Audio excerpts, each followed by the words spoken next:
may even get tired of winning, and you'll say, please, please, it's too much winning. We can't take it anymore.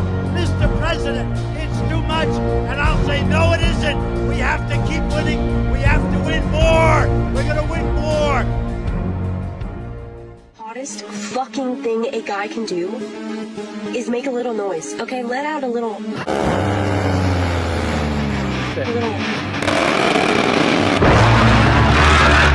Hold on, clear it up.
The Warthog. I love him. What's going on, everyone? Happy Tuesday. It is Fart Hog Tuesday. I hope they never do retire the A-10. That is just so much Kino. One of the greatest things about this, about the Iran war has been all the Warthog Kino that we've gotten out of it. Okay, we got to start off today. I gotta get ahead of this early because it's an exciting day. It is an important day. One of the most important days of the year. And it's not because it's the day before tax day. Although that is in the Erickson household, that would be an important day as it is, because we always file an extension and we're always late getting it there. So we're trying to hammer it together at the last minute. No. That's part of what's happening. I spent a bunch of time on that this last night. But there is an even more special reason why today is a great day, and that is that it is the birthday of Mrs. Kingpild. Mrs. Kingpild, happy birthday. She is the very definition of a helpmeet. She is the the gift I was given by God to make up for all the ways in which I am fallen and sinful. She is there to make up for it, no matter what it costs her. Because I got a good one, folks. I got me a very good one. So happy birthday to Mrs. Kingpild. And what she has requested is, she requested a special tip alert. There is a special tip alert. It is for $29.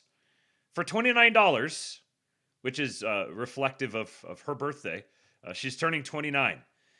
For $29, you will get a special alert. So the happy birthday to Amy link is now in the chat, and hopefully it works. If somebody could try that out, that would be great to make sure that it actually works. I tested it as best as I could, but you know the ultimate test is just fuck it, we'll do it live, and so hopefully it actually works. But happy birthday to my lovely beloved wife, and tonight we're gonna go out for a nice dinner. We're prepared for that, and in between dog sitting, she's got a couple of dog sitting gigs that she's picked up because she is the hardest working woman that I know. So she is. We're going to be going out to dinner, bracketed by a couple of dog sitting gigs. Actually, I'm going to be taking some of those off of her hands. Since I stay up late now, since I'm up all night, I can take some of those things off of her hands, fortunately, which I'm very happy to be able to do because she definitely needs it. She needs it. So if you want to take a load off of the back of Mrs. Kingpild, then You can go to tips.kingpill.com, and $29 will get you a special, unique, original alert. And I really, really hope that it works. Let's see. What else was I going to say here? There was something that was there, but yes. If we hit the goal today, there'll be two things. The perfect gift. Money. Happy birthday. It worked! Dave, you did it! Excellent. It did work. Thank you, Dave Johnson. Dave, the $29 tip. Did it actually come through for you guys? I want to make sure that it actually went through, because it went through on my end. But I'm waiting to see a reaction and acknowledgement, something like that in the chat. Is there a really long delay or something right now? Are you guys trolling me? Okay, yes, it did. That's like the longest that there's ever gone without a chat. Okay, excellent. It did work. So good. Thank you, Dave. You know, Dave Johnson is the gayest person to ever walk this green earth. Here is the biggest, gayest man in the world. Wow. So gay. Thank you, Dave. Also, shout out to, what do we got here? We got Sculptor Sam, Creek Dweller, and Jay Sizzle for resubscribing over on X. Perfect gift. Money. Happy birthday. Johnny Ringo, thank you. I gotta get caught up on these now because they're starting to come in fast. $29 from Johnny Ringo as well, says happy birthday. Thank you, my friend. Jeff. This was earlier.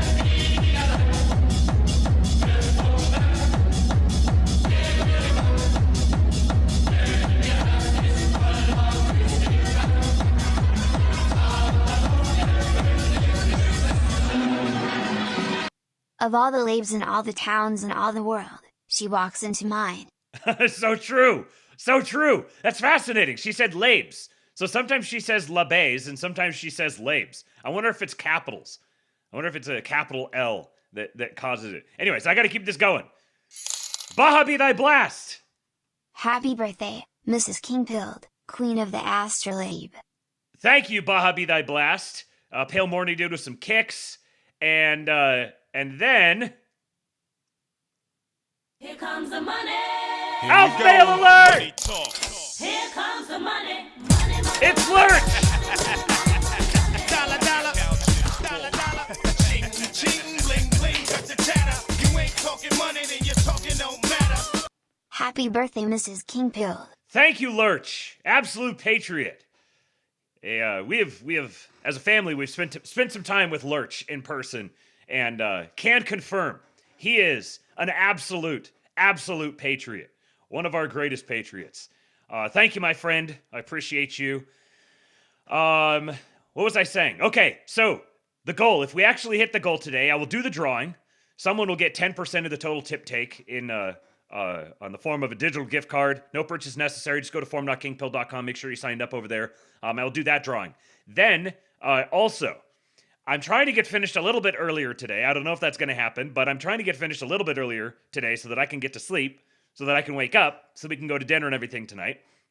Because I didn't get to sleep until really late last night, and then I slept through my alarm. I was supposed to go do one of the houses for Amy, and on the evening of her birthday, I was supposed to go do one of the dog sitting gigs for her, and just zonked, completely zonked, and woke up late. She went and did it herself, and yes, so I want to make it up to her. I'm not going to be oversleeping here tonight. But if we do hit the goal tonight, then there's this video that I've had on the back end of every episode now for like a week, and I keep including it in case I want to do it. And then I'm just like, I'm gonna push it to tomorrow. And if we do hit the goal, then we will actually do this one. It's about why America's geography is unfair. There's a little shit libbery in it, indigenous peoples and whatnot. But it's from Geography by Jeff, by Geoff. Geography by Geoff. Why America's Geography is Unfair, and it's talking about the Appalachian Mountains in particular and the effect that they played, or the effect that they had, the role that they played in the formation of the American ethnos. So very interesting video. I will play that video if we do hit the goal. So I'll play it for sure. It's about 20 minutes, I think. 16 minutes. It's not really long, but I will stay up and I will watch that one with you guys if we do hit the goal today. So tips.kingpill.com. You can also go to Cash App or Venmo at KingPilled for those ones. It won't play an alert. You just got to let me know, and I'll give you credit for it and add it into the goal. So let us get started. Shout out to the commenters over on Rumble. I see you. I appreciate you. You are heard. You are respected. You are loved. Real quick, Mr. Stu's probably gonna say that is not the case. But hold on here. I'm trying to. Someone said something in the chat during the pre-show that I wanted to react to. Where did that go? Spud Ruckus says, I just asked my husband if he'd heard the sound of the A-10 bearing down on the enemy, and he just smiled and said, of course. Spud's hubby is a patriot. Here we go. Caradwin says, rumor going around that there could be around 10 more House reps resigning this week. And this is something that's been starting to percolate in the back of my head, that I wonder if that's I wonder if this is a thing that needs to be considered now for with respect to the midterms. I hadn't factored this in. I've been thinking about things like, birthright citizenship and the Voting Rights Act. The perfect gift. Money. Here is 29 American dollars. Get your wife an appetizer at her birthday dinner. HH. Thank you, Chud Delivery Guy. Thank you, sir, for that. Yes, that is Eastwood, by the way, on the tip, if that wasn't obvious. That is Eastwood. And that was, Amy was reading him a book, and it was a line from the book, and she recorded him saying that. And it just came through just perfectly. The perfect gift. Money. Thank you, Chud Delivery Guy. I appreciate you. Also here, Living Dead sent a tip through that it didn't actually go through, and maybe it's because there's foreign characters in it. Ko-Fi saw the foreign characters and was like, no, we speak American here. So I have no idea what it actually said. Let me see if I can translate this real quick. It said, a birthday Erica for the Mrs. something. Oh, of course. I should have known. It's it's Japanese for Heil Hitler. A birthday Erica for the Mrs. An Erica. On demand.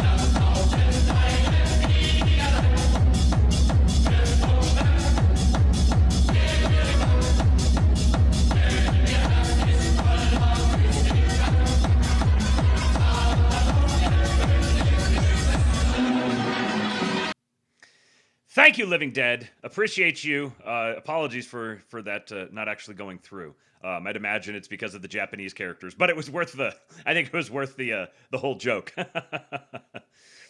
Yeah.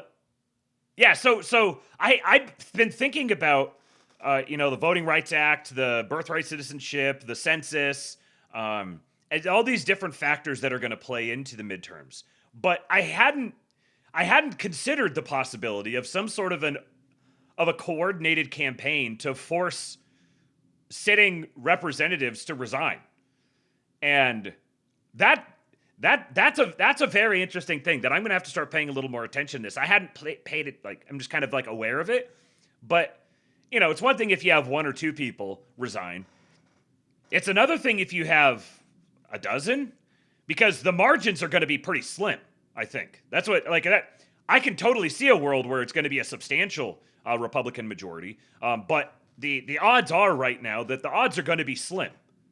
It's almost for sure that the Republicans are going to retain the Senate. I'm talking like a standard narrative. I have my own expectations. I'm just talking like the general consensus is Republicans are for sure going to retain the Senate, but the House has a fairly wide range of possible outcomes because it comes down to. Most of the projections I've seen have been putting it at the Democrats having maybe +5 or 7 before factoring in the swing state or like the swing seats, the ones that are sort of like a toss-up, could go either way. So if the Republicans won all of those, the Republicans would have a fairly substantial majority. But I hadn't considered the possibility of a mass case of MEQs getting slapped down on people's desks. Manila envelope quotient. Just the Manila envelope. Bloop. Right there. All right. Is this what happened with Marjorie Taylor Greene? Is this why Marjorie Taylor Greene is so bent out of shape now? Or Marjorie Trader Brown, as I am obligated to call her now, according to my president. Marjorie Trader Brown. I was listening to Michael Knowles the other day, and he goes, she doesn't even get to keep her color. Michael Knowles is a patriot, by the way. I've started listening to him a lot more often, and he is just such a joy to listen to. Yeah, that would, in retrospect, that would be quite an interesting twist, and it would make a lot of sense for why she's. Imagine if they went to her and they were like, "Yeah, you need to resign, or you need to step down, or we're not." I mean, it's already been said the White House was not going to support her in her re-election campaign, which could be a way of basically like soft forcing her to resign. It may not have had to necessarily be a straight up Manila envelope on her desk, but the White House being like, yeah, no, you're not going to get Trump's endorsement. He's going to endorse whoever you're running against. That I could see that being something that would absolutely cause her to go off the deep end. So the Spud says, why are they resigning? What's happening? Most of them are scandals. There was a guy here in Texas that had a sex scandal. There was Eric Swalwell now has had a scandal. There's a number of these different scandals that are starting to pop up. There's also this Sheila, the black chick who was like doing PPP fraud or something like that. I think she's from Florida or Georgia. I don't remember, somewhere down there. And so there's a number of these. And, when it's just a couple, it's kind of like, yeah, whatever. But if there's 10, 15, and you're already talking about pretty narrow margins to begin with, then this becomes a substantial storyline. So then the question is, who are the people who are actually, is this the good guys? Is this the bad guys? Is there some of the good guys, some of the bad guys? Makes for a very interesting narrative that I'm actually going to have to start paying a little more attention to.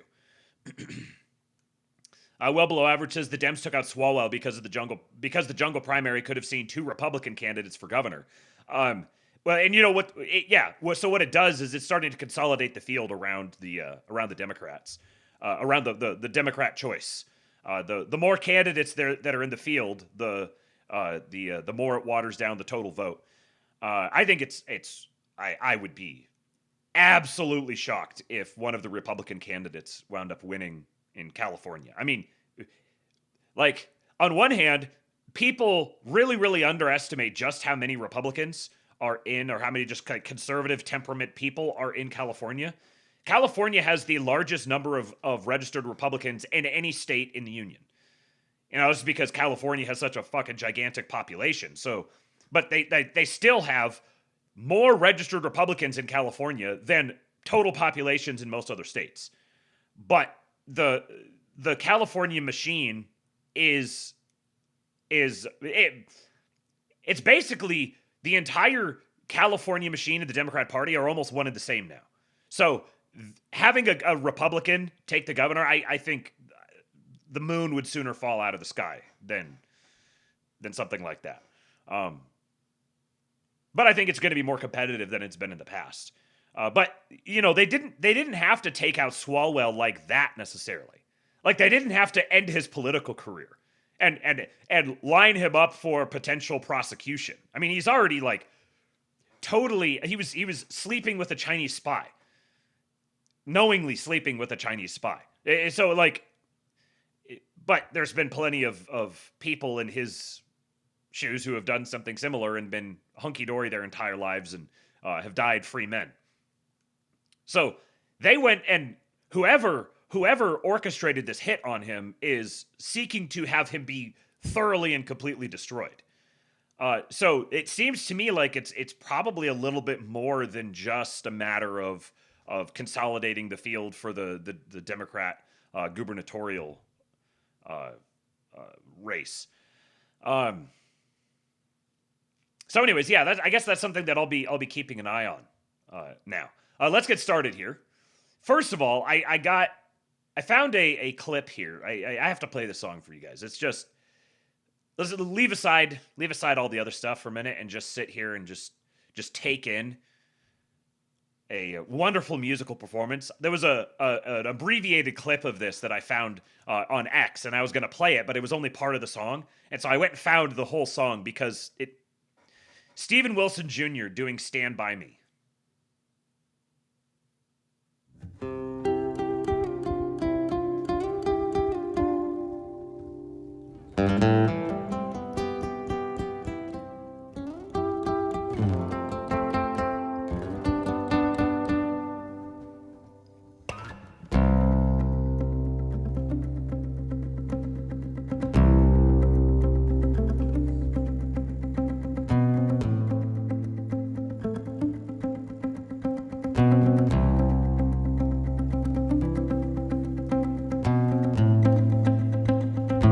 I noticed that hat. When the night is come, and all the land is dark, and the moon is the only light you ever see. No, I won't be afraid. No, I won't shed a single tear. Just as long as you stand by me. Won't you stand by me? Won't you stand by me? Stand by me. Won't you stand by me? Yeah, yeah, yeah.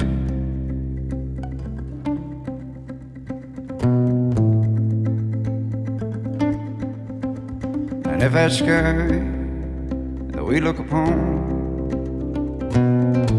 should ever tumble and fall, and if those mountains they ever crumble into their sea, into their sea, no, I won't be afraid. No, I won't be afraid. Just as long stand by me, yeah, yeah, come on, won't you stand by me? Won't you stand by me? Stand by me, won't you stand by me? Yeah, yeah, yeah.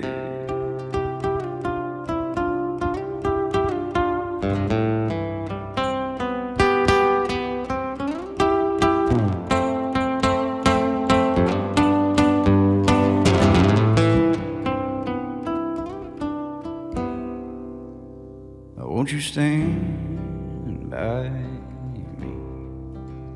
Won't you stand by me? Hey, won't you? Hey, won't you? Won't you stand by me?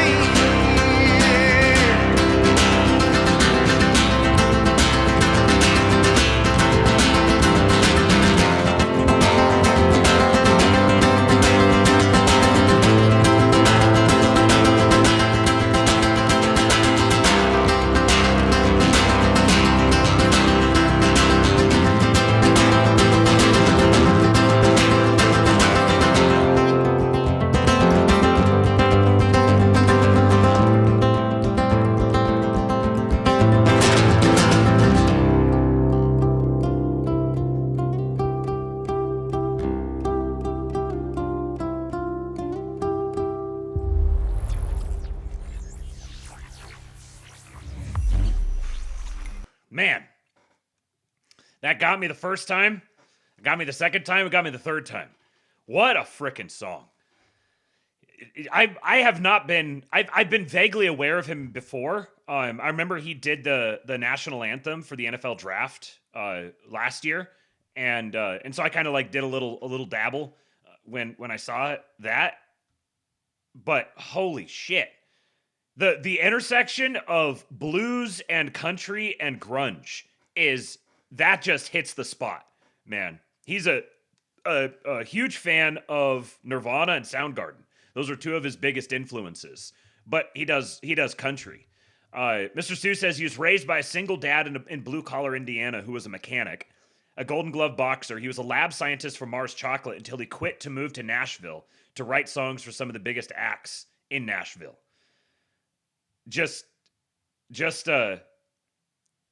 Yeah, that is... Miles Stander said, this is like what blacks do to the national anthem, but like in a talented way. So true.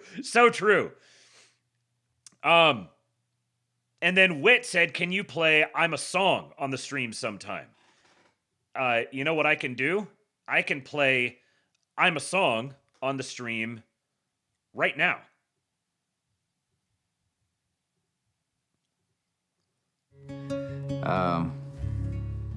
Yeah, I have a song. It's not released, but yeah, I'll play it. It's a tough one for me to play, but I'll do it anyway. I haven't heard this one.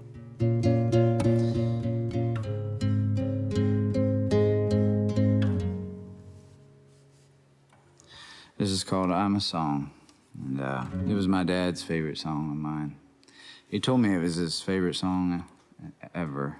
This was like one of the last conversations we ever had, and this is one of those why don't you just sing it conversation songs, and this is one of those songs that I told him, no, I don't do that. So I'm gonna do that.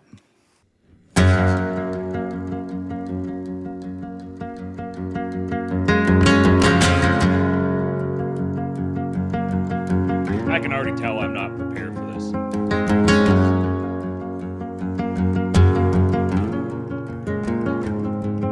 I'm the show in San Antonio, the middle of a rodeo, the daddy's hand that you used to hold when you walked back to the car. I'm the sound of the county fair, Ferris wheel kisses high up in the air, a sip of brandy when your soul is bare and you need to share your heart. I'm the words that'll hit you, that'll get you where you're going, so you never go there alone. I'm the melody glued to the memory that you can't shake when it comes on. I'm the part of you that you listen to riding in the radio all night long. I'm a song. Whoa, whoa, I'm a song.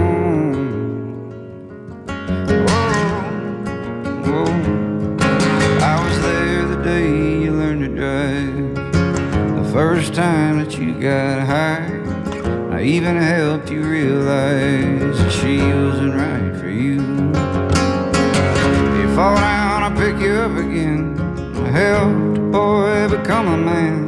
When your best friend died, I helped you cry and finally turn him loose. I'm the words that'll hit you, that'll get you where you're going, so you never go there alone. I'm the melody glued to the memory that you can't shake when it comes on.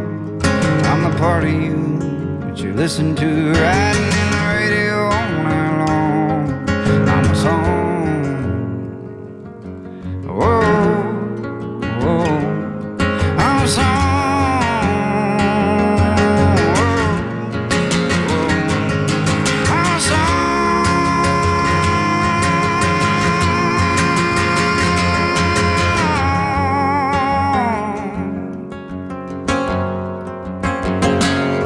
I'm the part of you that you listen to riding in the radio all night long. I'm the words that'll hit you, that'll get you where you're going, so you never go there alone. I'm the melody glued to the memory that you can't shake when it comes on. I'm the part of you that you listen to riding in the radio all night long. I'm a song.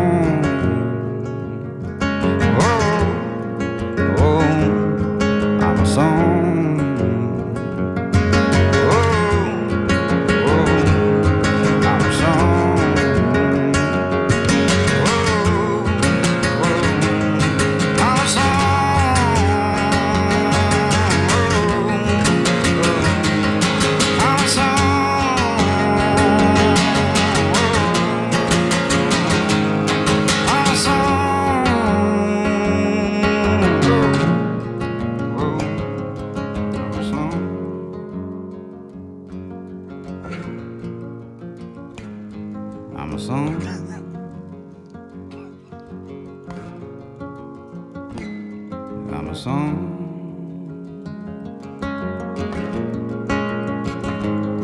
I'm a song.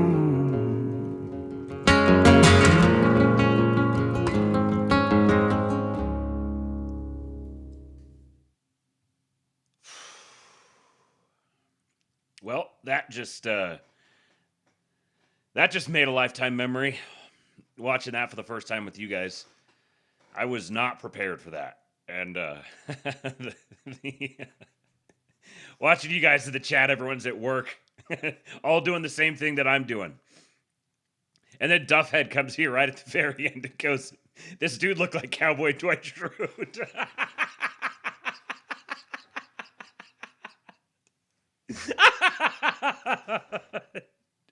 Just wipe me the fuck out. Oh man. Oh, that's so good. Don't get mad at me for playing that. Don't get mad at me. That's all on Wit. You guys all got to dogpile Wit. He's the one who put us through all of that. Oh, wow. It was something well below average said in here. I wasn't gonna interrupt that. He said, "Thank God for emotionally tortured yet talented artists. Sorry about your life. Thanks for the tunes." Isn't that true? Isn't that true? That's Stephen Wilson Jr. That was his name. It's just the atmosphere and audio quality that has you niggas in your feels. Hey, that's real. That's real. There's a reason why people optimize for that stuff. I gotta call my dad. I talked to him a couple weeks ago, but I need to call him and talk to him again. And I'm looking forward to spending time with my son tonight. Thank you, Wit. All right, so now this is my type of energy right here. Probably the only LinkedIn post that I have ever seen and enjoyed. This is probably a first, having LinkedIn pop up on the lab. I didn't think that was ever going to happen. Ryan Hansey says, "Never argue with conspiracy theories. Escalate them." Someone, "The moon landing was fake." You, "Interesting. You still believe in the moon?" Now they're stuck. They came to question NASA. You uninstalled the sky. It's easy. Don't debate it. Invalidate the premise. Delete the moon. Works in arguments. Works in meetings. Works on anyone who says, "Per my last email." There is no email. There never was. You still believe in the moon? You deleted the moon. You uninstalled the sky. You need to be going around uninstalling the sky for people. Big shout out to producer Blake. John Doyle says the American people are extremely happy for Blake Cresses, almost as much as me, as he is now married to an incredible woman. What a fantastic ceremony and day. We are wishing them nothing but the best for the rest of their lives. May God bless the family they're building. Producer Blake, sir, congratulations. Hopefully you're having a wonderful honeymoon right now. And now I understand why John Doyle said that he was going to be away from the show for a little while because something was going on. I see. I understand now. Big shout out to producer Blake. If you guys are not listening to the John Doyle show, you guys are missing out. You should be listening to the John Doyle show every single time it drops. You don't understand what it's like to actually have guaranteed. Well, now he's going to be missing some shows, but you know what it's like to actually have guaranteed at least 3 days a week John Tent for the Patriots. It's incredible. John Q. Doyle, they call him. Fortunately for us, we have Jeff Accordion standing in. Those darned Mohammedans. I was trying to figure out if Mohammedan is is that like a slur? Is that like something that a platform would be likely to censor? Like if you put it in a title, or is the algorithm going to be listening for a word like that and treating it like some other slur? I don't know. Anyways, Jeff Accordion, folks. Oh, those darn Mohammedans. It's one of my favorites. Mine too.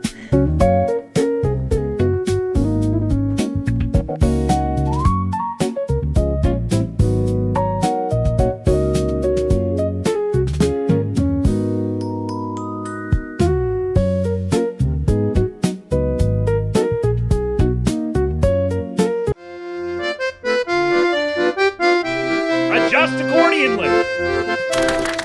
There are those who now will say that Christians and Muslims should play, that both should ally against the Jew and set aside old differences of who is who. But this is silly, as you will see, for no true alliance can there be. The lands where Islam puts up its feet were once the home of Christianity.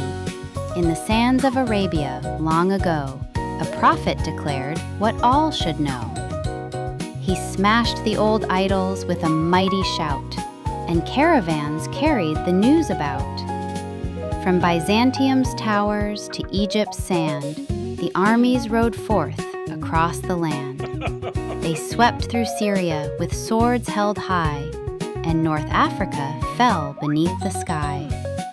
Across the waves to sunny Spain, cathedrals turned to mosques by flame. But at Tours... You realize here, I gotta point this out.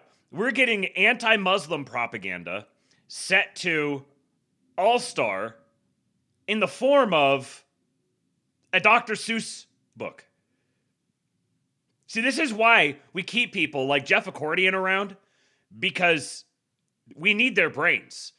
Because their brains think of producing something like this, taking those various elements and combining them into something just glorious. Yeah, Muzak style All-Star. Muzak style All-Star, anti-Muslim propaganda delivered in the form of an animated Dr. Seuss novel. Just masterful, sir. They met a Frankish wall, and Christendom held a very close call. Empires rose with crescent fours. Ottomans knocked on Europe's doors. The two faiths clashed year after year, and much was lost to sand and tears. Did you enjoy the story, sweetie? I enjoyed it, Mommy, but I hope I never meet any Mohammedans. They sound scary. Oh, sweetie, don't you worry. Mohammedans only exist in the dirtiest parts of the third world. Really, Mommy? Really? Allahu Akbar!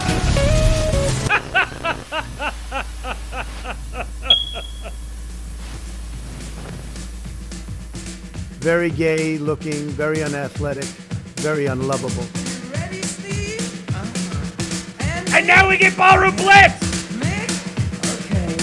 All right, fellas. Let's go! I mean, you're always going to be criticized no matter what you do, and you have to realize it, and you really have to develop a little bit of a tough skin, and if you don't, you really cannot survive, I suspect, doing anything of any great importance. Do you like having a tough skin? Do you think you have to have a killer instinct in order to be successful? I think you have to have some, to a large extent, I think you do have to have at least a winning instinct. I think that the world is made up of people with either killer instincts or without killer instincts. And the people that seem to emerge all the time, it doesn't mean they're the best people, and it doesn't mean they're the happiest people, and in fact, in many cases, and in most cases, they're probably not. But the people that seem to emerge are the people that are competitive and driven and with a certain instinct to win. Hear that, Panikins?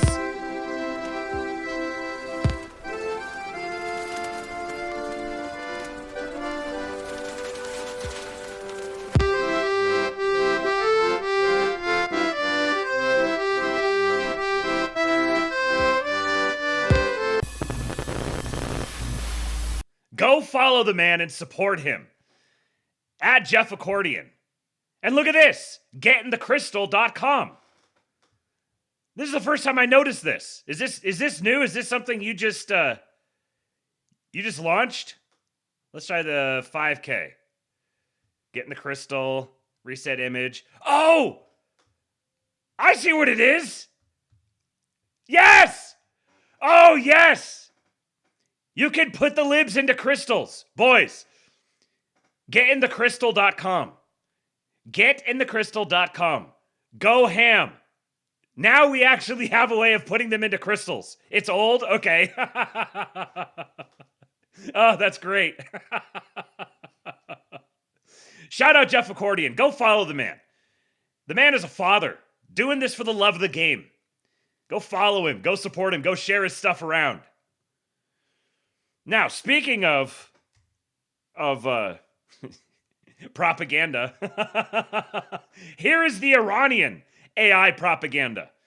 Iranian AI propaganda slop is making Trump look cooler than the White House's own AI propaganda slop. Thank you, Investment Hulk. So true. This was posted by the Iran embassy in South Africa. They posted this.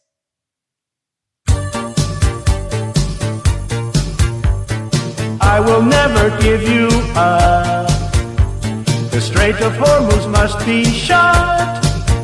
Blockade, blockade. In my head, just blockade. Please let the ships go through. Come on, at least a few. If you block me, then I block you. Blockade, blockade.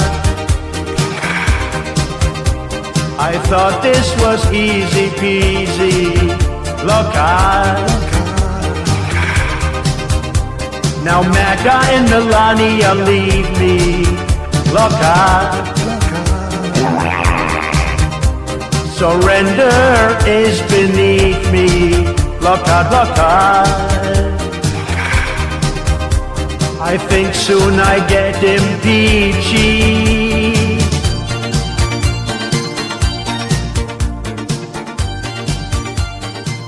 Snickers for Linkshander. What a timeline, man.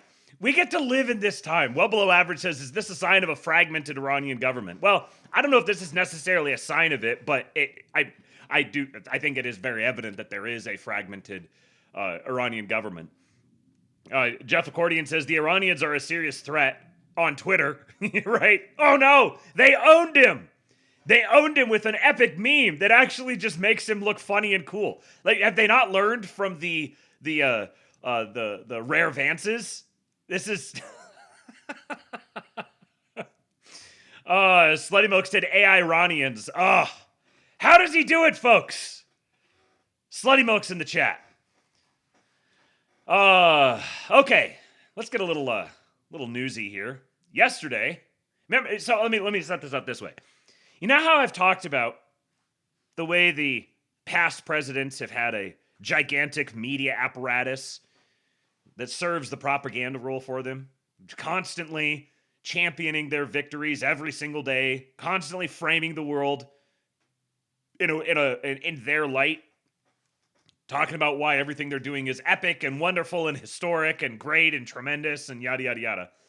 And meanwhile, the fucking the right-wing media ecosystem is just an absolute flaming pile of dog shit on the porch of America. To the point where the White House themselves have to do their own propaganda. They're the ones who have to produce this themselves. Among all the other things that they're doing, they also have to drive all of these stories themselves. They have to undertake all of these different initiatives. Because we're in very short supply of media organizations that will simply, loyally, and faithfully serve as propaganda outlets for the president. Well, here's a great example. POTUS receives a DoorDash delivery to the Oval Office. The very first DoorDash delivery ever at the Oval Office from a woman with an interesting story.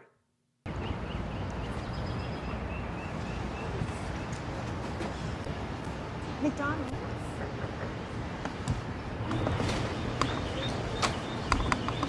Nice to see you. Nice to meet you.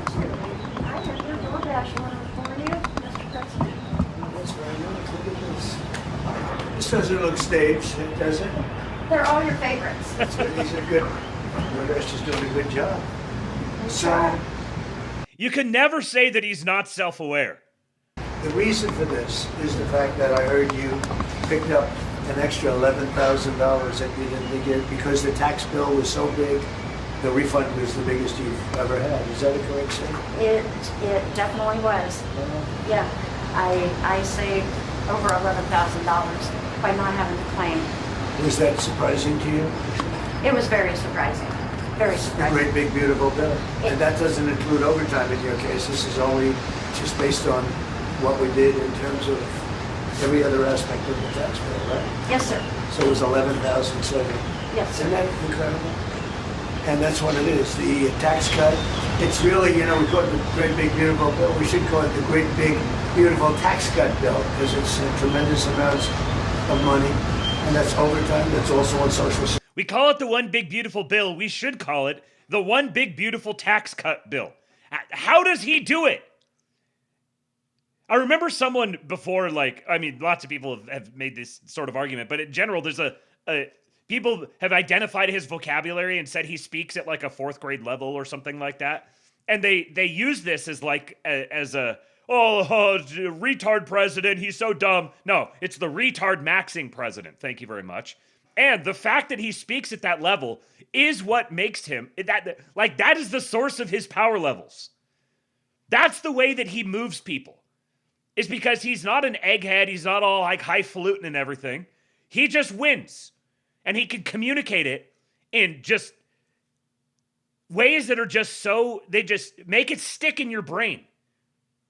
The One Big Beautiful Bill. Now, every time anybody wants to talk about the signature legislative achievement of his first year, they have to say the One Big Beautiful Bill. They have to constantly call his signature legislative achievement the One Big Beautiful Bill.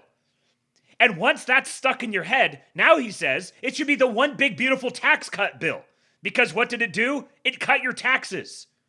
When am I telling you this? On April 13th. 2 days before tax day. Because I know every single one of you is all cramming to get it done. It's not like he has a war and big negotiations and signing trade deals and all this other stuff. His DOJ is going ham. We're going to go through a whole bunch of things related to voting and deportations. CATO Institute is shitting their pants over the fact that he's deported legals. He's shut down legal immigration more aggressively than he's deported illegal immigrants. CATO Institute's very upset about it, so that's how you know it's good news. In the midst of doing all of that, he's also got to go out there, take his time to sit here and do this. Security, as you know? Yes. And it's pretty amazing. Yes, it is. And you're really nice. Would you like to do a little news conference with me with these people? These are not the nicest people. They're not nice like you. You know that, right? They're not nice like you. Do whatever you ask me to do, sir. So the no tax on tips is something special, right? Now, another thing that he has brought to the public mind is the fact that the media are a particular thing. They are a sequestered class. They're a sequestered class separate from everyone else. You have the normal, nice American people, and then you have the not nice fake news media. He has partitioned them off and isolated them, which is what enables them to take so much fire now, because they're not this just distributed, we're just like journalists, No, this is a particular class, and it's a class full of terrible people who hate you, and you ought to hate them as well. It's very special. And that's one that really pertains to you more than anything else. Yes, sir. It's fantastic. It's such an honor to meet you. And I think you voted for me, did you? Maybe. Yeah? She definitely did it. I heard you're a great supporter. We appreciate it. He straight up asks her, did you vote for me? He doesn't care. She could say no, and he would be totally unfazed. Never have I seen a more confident person in the public eye. Shout out to Dr. Doom Guy for the gifted subs, 5 gifted subs. Emperor Atreides, Not a Babylonian, James D4992, who is watching his first ever live show, he said. So look at that. You show up for your first live show and you immediately get gifted a sub. Blue Skittle and Homeless Nomad. I know every one of these names. Thank you, Dr. Doom Guy. Appreciate your support. And now you guys get to use all the channel emotes. So a couple other clips from this this little event. We're having a fight at the White House on June 14th, and we're going to have an arena built right at the front door. And if you want, is your husband up to coming? You're there? Does he like UFC? He might. If he's feeling good, we'll make sure you come, okay? That would be wonderful. That's Thank better you. than the tip I just gave you. That's a lot better. But no, if he's feeling good, right? Yeah. Is he doing okay? Is he going to be okay? He's doing very well. He's doing very well. He actually, during the process, he wrote a book. And Go ahead, give him the name. Maybe you'll say. he hasn't had it published yet, but it's a book on humility, and his name is Leo, and he's just Good guy. doing good. He's doing great. How long are you married? We have been married for 6 years. Oh, that's But good. we've, like most people, we've been together for over 10. So That's very good. Yeah. Well, that's right. Nice to say hello to him. He's going to be good. Okay, he's going to get better and he's going to be good. Yes, sir. Good. Yes, Well, sir. I want to thank you all, and I especially want to thank you for being here. Well, I want to thank you for the no tax on tips. That's good. It has helped my family out immensely, and I definitely appreciate it. Thank you. I realized I I must have accidentally removed one of the clips where she was telling her backstory. She was her husband got cancer. I can't remember. Did I have one of the other ones here? No. I must have closed it out. Her husband had cancer. I can't remember what kind of cancer. But he had cancer, and it was the money she saved because of the no tax on tips went to pay for cancer treatments. So that's what they were talking about. So he's been sick. She was able to save this money, so she picked up the door dashing gig, made a substantial amount of money on tips. This is a thing I'm just looking at here. So tips, the way it works is the no tax on tips applies to up to $25,000 per year for that qualifying income. So when you guys send stuff in to the tip goal, when you give gifted subs, that money for me is not taxable up to $25,000. And that is that's above the line. That's on top of the standard deduction. So this for people who survive on tips, it is a substantial tax savings. It also, you do have to pay, this is the thing I was trying to dig through, you do have to pay the self-employment taxes for Social Security and Medicare. You still have to pay those. But it's an extra $25,000, up to $25,000 on top of the standard deduction. So it's pretty substantial, especially for someone whose income is under 100, 150,000. If they're single, it's 150,000. If they're married, it's 300,000. So that's a pretty substantial tax savings for anybody who happens to be on a tip-based income. So she was able to save $11,000 on her income total, based on that because of the no tax on tips bill, and that's what was covering her husband's cancer treatments. That was the kind of the premise of having her come up there. Tremendous propaganda. This is very, very good propaganda. I imagine the sort of person who's going to be sitting there and watching Fox News or CNN during the day, they're going to see something like this, and that's really going to resonate with them. Having a middle-aged lady who's driving for DoorDash, or her husband has cancer, is writing a book on humility. This is very, very well done propaganda. But it had to be done by the White House. The White House had to coordinate and arrange and set this whole thing up. Where were the media organizations? Where was the Nick Ashley equivalent who goes out and finds the person and interviews them, gets their whole story, champions it out? Where are those people? There's one other clip here with her.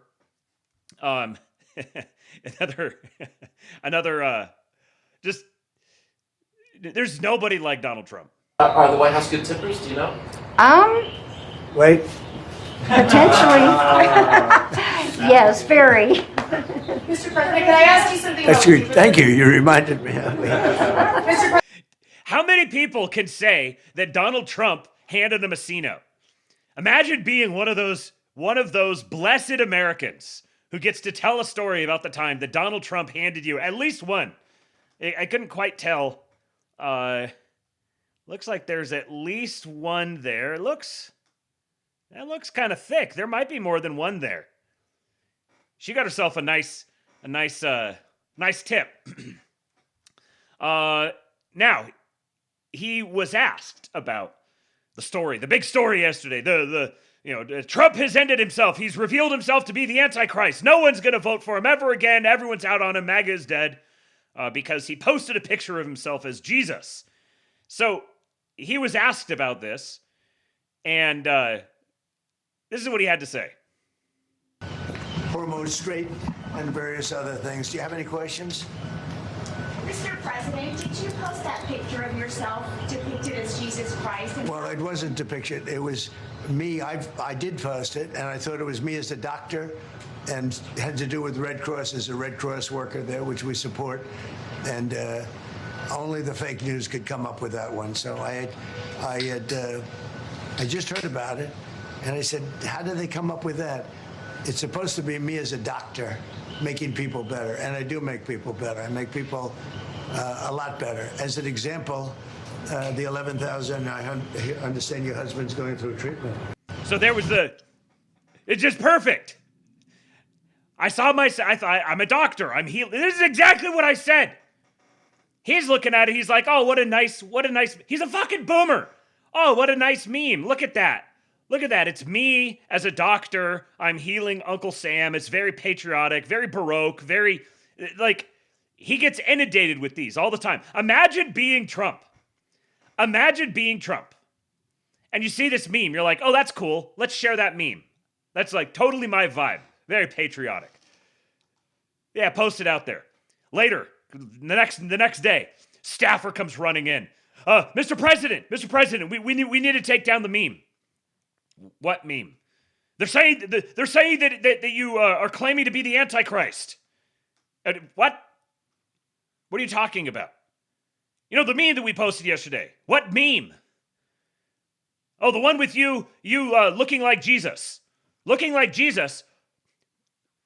Staffer name. What the fuck are you talking about? And then it turns out that the people who were saying that are the ones who claim to have voted for him. Imagine being in the mind of Donald Trump. You've got all this other stuff going on. You're Iran and negotiations and the EU and this big defense deal they just signed with Indonesia. You got all these different things going on. You're like, oh, look, a fun meme. Boop. You post it. Oh, Mr. President, we have to take it down. They're saying that you're the Antichrist. The Antichrist. I don't know if people can appreciate just how far removed from Donald Trump's mind that entire world is.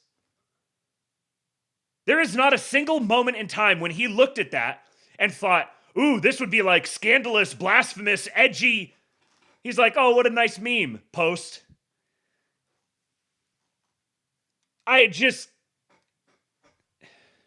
He is far more gracious and magnanimous to these people than they deserve. They deserve scorched earth. They deserve so much worse. He's said some mean stuff about them only after they've been shrieking and tearing their clothes and metaphorically burning the country down around them digitally. They've been doing that for months. And once they started actually really going after his particular agenda, this is a great insight from Michael Knowles. As soon as when they're just pissing on each other and doing this whole Epstein, whatever, he's like, whatever. As soon as they started going after the Iran matter, this thing that he's directly managing right now, and they're loudly counter-signaling him in the middle of major military operations, that's when he struck back. But even then, all he did is fire off some insults. He's so much better of a man, so much more gracious than they deserve. My president is a civil rights icon. Trump is the real Dr. King. That's right.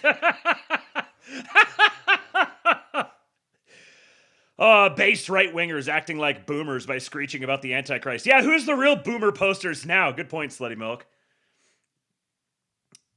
Kate says, history shows divine depictions of kings healing his subjects as granted by God. Few know this. Right, because the king is an icon of God. That's the standard he's upheld to, is to be the embodiment of God to his people, to manage the civil domain. This is a divinely ordained duty, and his job is, to the best of his ability, to channel the Spirit of Christ in everything that he does, to serve as an icon of Christ. Now, Trump's not some sophisticated theological scholar. He's not He is just like, oh, that's a nice thing. It's like the Red Cross because he's wearing red and there's a nurse right there and he's healing the people. That's nice. Would have never even thought any further about it. Just boop, just post it. My president is an austere religious scholar. Yeah. As someone pointed out the other day that his retard maxing perspective, like when he told Tucker was like, how do you know everything's going to be okay? And Trump just said, it always is. Someone said that's the one of his most Christ-like characteristics. It's going to be okay. How do you know? It always is. Don't stress about it. Don't get yourself worked up into paroxysms of anxiety and hysterics. Speaking of anxiety, I had to. Eric Doherty. Look at this. I've had notifications on for Eric Doherty for, I don't know, a couple of years now probably, because he is one of the hardest workers in the clips game. So I just follow him and have his notifications on because there's not very many important stories that go by that he doesn't pick up on. But he obviously has a very, very distinct posting style. And this came up because X is talking about now they're going to start algo punishing people who tweet like this, which is not. I'm not at all upset about that. The breaking slop, the big red rotating light with all caps. I do it in my titles just like tongue in cheek, just because it's funny. But yeah, holy crap! A lot of the memes, I like Eric Doherty because he provides a good service and he seems like a nice kid. Some of the memes on this have been so good. But the thing that it reminded me of is this right here. Oh boy, great news. Oh boy, it has just been revealed. Big news, big news. Oh boy, here's a video of it. This is what oh boy, this is it, guys. Big news. Donald Trump, it has just been revealed. Oh, here's a video of, oh boy, Republicans are free. Oh man, here's big news and big news. It has just been revealed. Big news. Poor big news. This is disclosed.tv. This is Leading Report. This is every one of these gay-ass breaking slop accounts who are just constantly posting demoralization slop. Every single day, whipping up these narratives. That's exactly what this is. Yeah, dickknows.hrt. Yes. Dickknows.hrt. So true. AF Post. It's always big news, Donald Trump. Trump administration, Republicans, GOP says, big news, big news, big news, breaking. And so, it's kind of ironic to me that the guy who is unflaggingly loyal and positive about his president, he's the one who catches shit. He's the one who everyone starts making fun of. Not fucking disclosed.hrt, not AF Post, not Leading Report, not any of these other breaking slop accounts that are constantly posting gay shit, misinformation, Illuminati, Jews, whatever.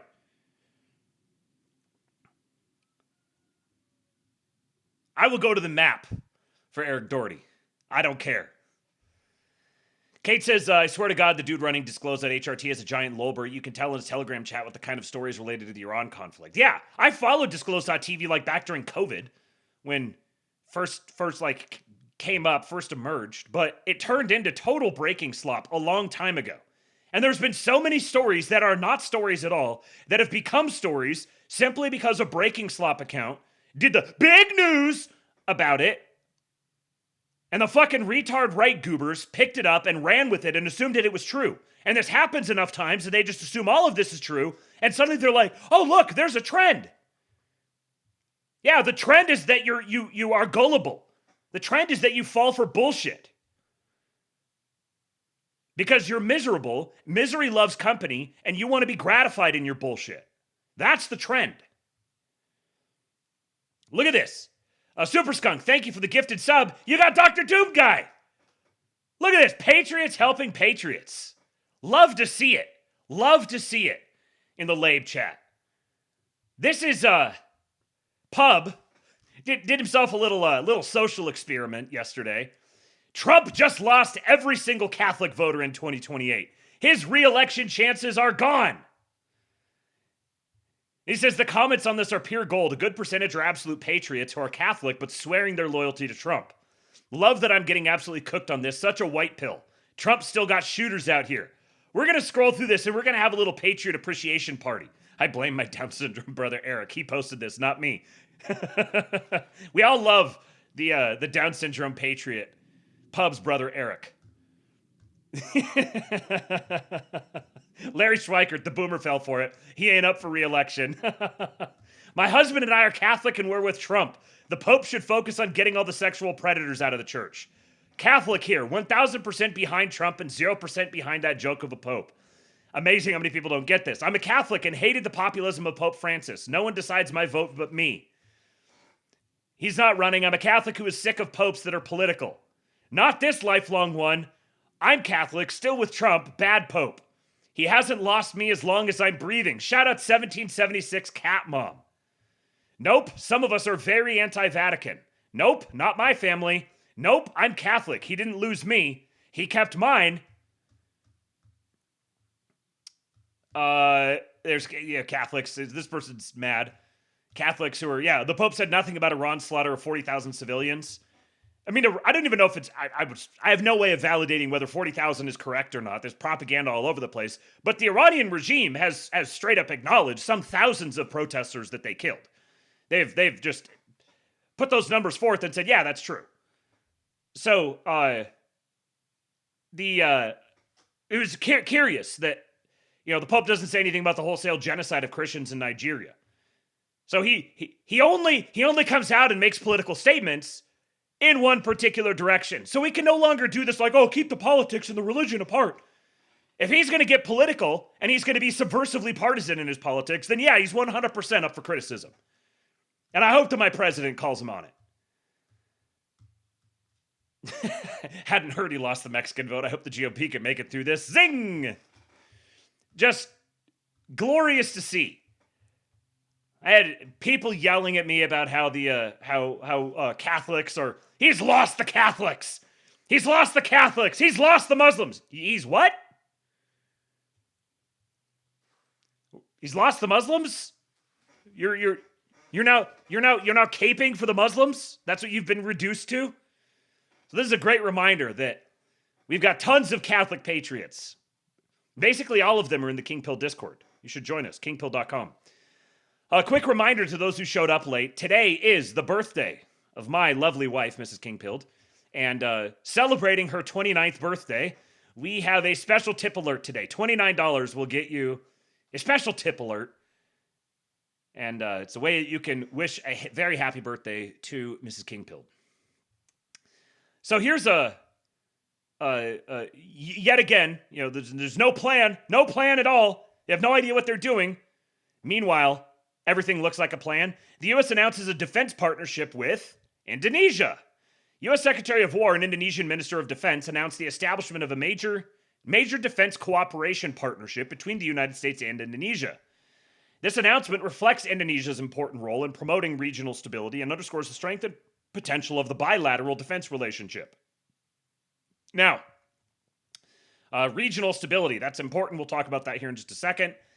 The MDCP is intended to serve as a guiding framework to advance bilateral defense cooperation. With this announcement, both nations reaffirmed their shared commitment to maintaining peace and stability in the Indo-Pacific. It's very clear the Elbridge-Colby Department of War and the Trump Department of War, it's very clear that the focus is moving to the Indo-Pacific, away from the Middle East, away from Europe, and toward the Indo-Pacific. It's not to say that there's not going to be a presence in Europe or the Middle East, but Europe and the Middle East need to be set up such that they can be more self-policing, such that the United States can dedicate sufficient assets to the situation in the Indo-Pacific. So the MDCP, this major defense cooperation partnership, interestingly, they say it's intended to serve as a guiding framework, which is a little hint that they're expecting to sign more of these bilateral defense cooperations with other regions, with other nations in this region or maybe even in others. The MDCP features 3 foundational pillars implemented based on mutual respect and national sovereignty. 1, military modernization and capacity building. Mike Benz is probably chimping at that phrase. Training and professional military education, and exercises and operational cooperation. Under the MDCP framework, the United States and Indonesia will explore mutually agreed cutting-edge initiatives, including co-developing sophisticated asymmetric capabilities, pioneering next-generation defense technologies in the maritime, subsurface, and autonomous systems domains, and cooperating on maintenance, repair, and overhaul support to improve operational readiness. As a symbol of this elevated partnership and reflective of the deep trust between their nations, both leaders have also committed to enhance joint special forces training. These engagements will advance mutual security interests and forge even stronger, more resilient bonds between American and Indonesian service members through expanded opportunities in premier professional military education and the establishment of defense alumni ties. So, what this is, reading through all of the formal announcement language, what this is the United States taking an active military posture on one of the, perhaps the most important choke point in global trade, the Strait of Malacca. What are the focuses on here? Maritime, subsurface, and autonomous systems, and joint special forces training. John Conrad says President Trump remains laser focused on securing the world's choke points. The Strait of Malacca is unequivocally more important than Hormuz. On one side of the strait is Singapore, Malaysia, and Thailand. On the other side is Indonesia. I believe I have a... Oh, did I get something out of order again? Well, I have a graphical representation. Maybe it was down in the comments. Yes, it was down in the comments. Let me find this. So, this guy says, compare the annual flows of shipped goods through the Strait of Hormuz and the Malacca Strait. List total dollar value of all goods as well as barrels per day of crude passing through them. Display a chart of this data with timeline from 2020 to today. Grok can't display charts like that on X, but here's the data through the first half of 2025. Crude plus condensate in millions of barrels per day. Hormuz, 14.4, so this is from 2020 through 2025. Hormuz goes 14.4, 14.7, 16.2, 15.8, 14.6, 14.7. Malacca, 16.4, 15.4, 16.3, 17.1, 15.9, 16.6. Malacca is higher every year. So in total barrels per day for crude and condensate, Malacca is higher than Hormuz.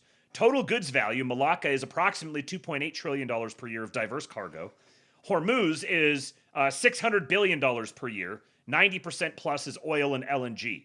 So Malacca has more barrels of crude and condensate crossing through it every year than Hormuz. And it's something like almost 5 times as much total goods value passes through it. Here was the graphic I was looking for. So you've got United States, North America, South America over here, and China. This right here, this is a point that Alex Craner and Tom Luongo have been making for a long time. Normally, was the other map? This is the way that we're kind of used to looking at the world, with Europe right here in the center, and then you have everything to the east and everything to the west. This is the new world map. Or you could even like rotate it up and view it more from like the North Pole direction looking down. But this is the better way to look at it. The whole Indo-Pacific region here. You've got Russia, you've got the first island chain, then you've got the whole Oceania, you got China, and then you got Europe and Africa over on the fringes over here. This is the primary focus now.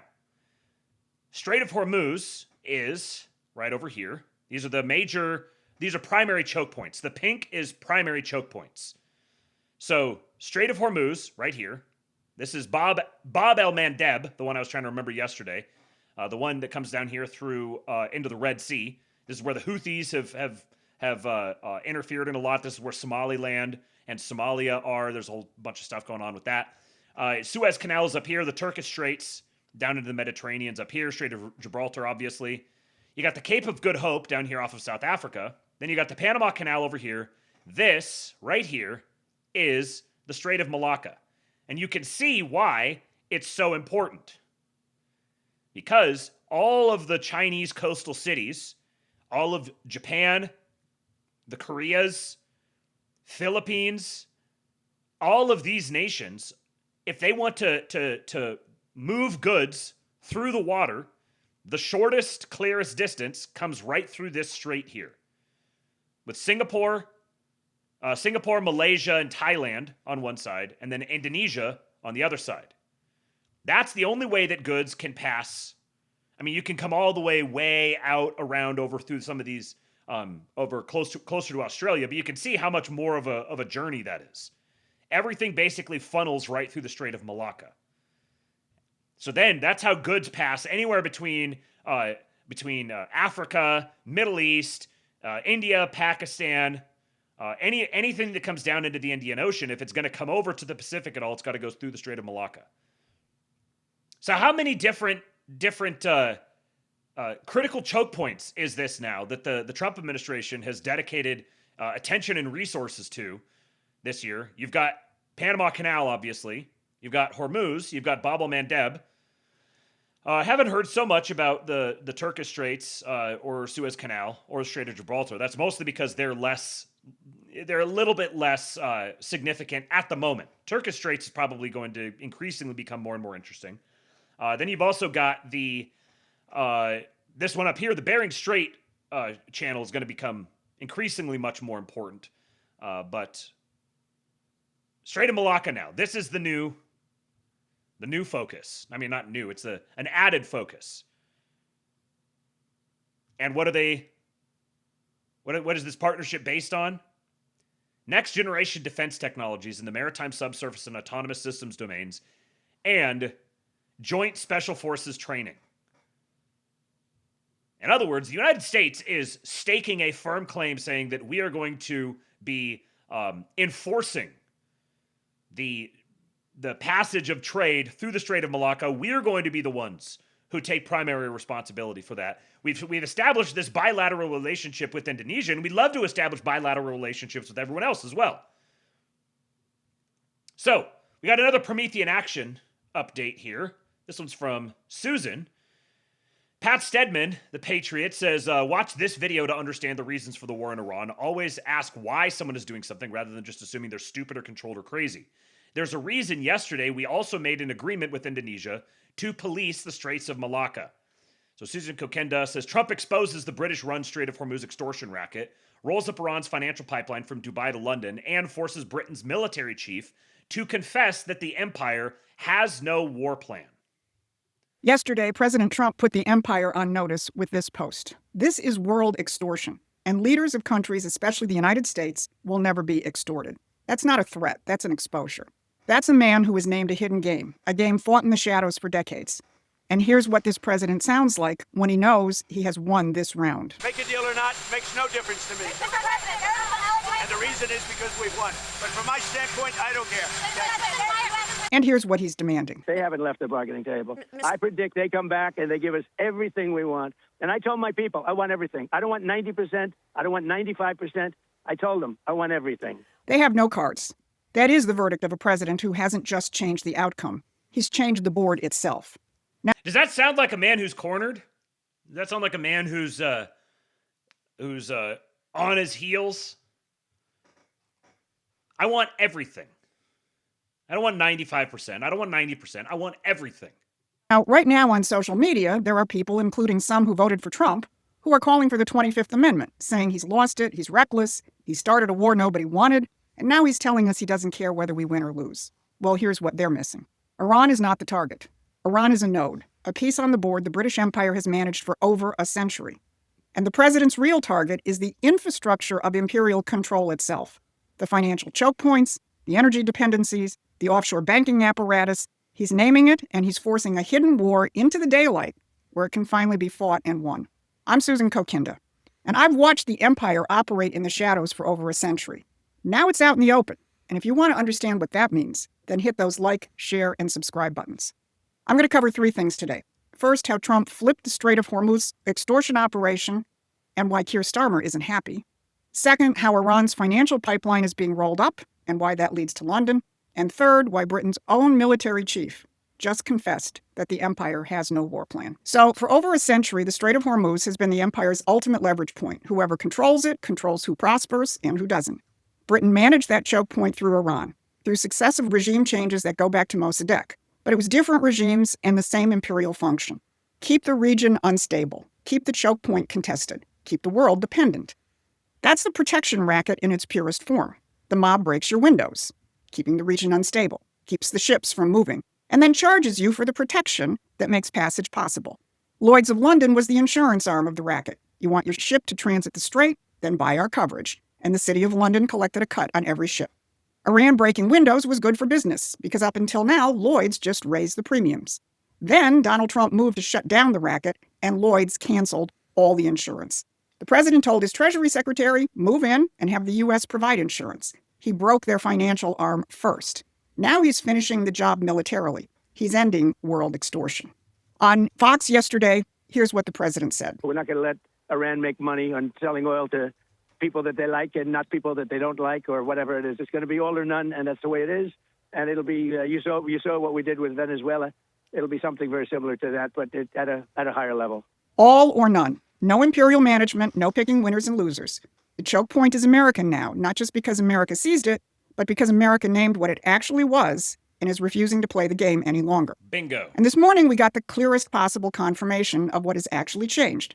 Keir Starmer, the prime minister of the country that managed this choke point for a century, was asked whether Britain would join the American blockade, and he said no. Now, the president has described Starmer's position throughout this Iran conflict very clearly, characterizing it more than once as a, quote, Neville Chamberlain statement. So the mob's enforcer has been neutralized. Ninja of Spades has come play with our choke point. My president is flirting with the Brits. Now, admittedly, Keir Starmer is a pretty pathetic excuse for a Don, but his bluff has been called. The choke point the British Empire managed for a century is now an American operation. Britain didn't lose access to the strait. Britain lost the game. Now, if you want to understand the full depth of this fight, the imperial architecture that the president is dismantling, and what it means for America's future, you need to be reading Promethean Action. So subscribe to our free newsletter. The link is in the description. Now, that's the physical side of the protection racket. Here's the rest of it. The U.S. is targeting the money flows to the guys who break the windows. Let's start with Dubai. The conservative treehouse flagged the story today in a post entitled, Cut Off the Money. The U.S. military will start enforcing embargo. They report that the blockade is happening against the little-discussed backdrop of Dubai targeting Iranian money changers. Dubai was the washing machine, where oil proceeds went in and clean dollars came out. UAE authorities arrested dozens of IRGC-linked money changers, shut down their companies, and closed their offices. The Gulf states just shut the machine off. But that's not all. 2 days before Epic Fury launched, Treasury Secretary Bessent deployed Section 311 of the Patriot Act against Ember Merchant Bank in Zurich. My favorite act! The Patriot Act! This must be full of good things. Full of good things that that amplify the power of my president. Which has laundered over $100 million of IRGC money. Ember is now being liquidated, and Secretary Bessent's statement wasn't just addressed to Iran. Banks should be on notice that the U.S. Treasury will aggressively protect the integrity of the U.S. financial system using the full force of our authorities. Hold on. There was a phrase here that I want to hear one more time. Which has laundered over $100 million of IRGC money. Ember is now being liquidated. Of IRGC money. Ember is now being liquidated, and Secretary Bessent's statement wasn't just addressed to Iran. Banks should be on notice that the U.S. Treasury will aggressively protect the integrity of the U.S. financial system using the full force of our authorities. Now, Section 311 is the nuclear option of financial warfare. Don't fuck with our Bessent used it aristocrat. 2 days before the war began. That is not a coincidence. And here are a few other publicly named institutions that could be next, and they're headquartered in London. 2 London-registered crypto exchanges processed roughly $1 billion for the IRGC since 2023. And Santander UK ran Iranian petrochemical front companies right near Buckingham Palace. So the City of London's books are open, and Besant has shown he knows how to read them. Iran's money is being cut off from the Gulf to London to Zurich. Its neighbors have now chosen sides, and the choke point is named and claimed. So what does Britain have left? This week, Britain's own military chief told us. Air Chief Marshal Sir Richard Knighton admitted that the United Kingdom is updating its government war book, a strategic blueprint which has not been actively maintained since the Cold War. That is, for 30 years.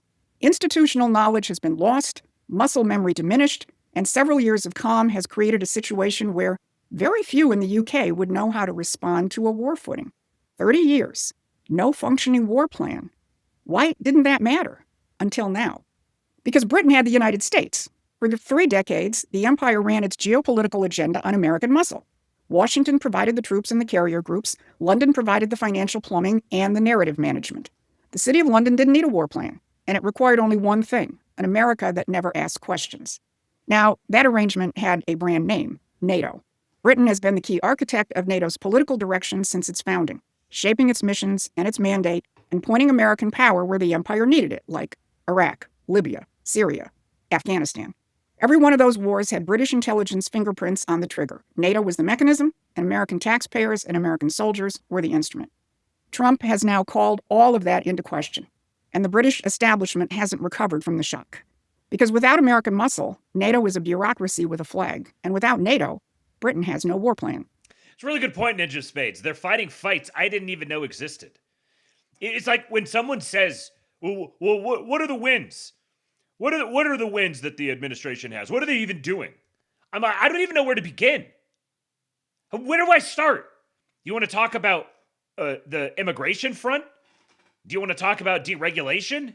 You want to talk about reindustrialization?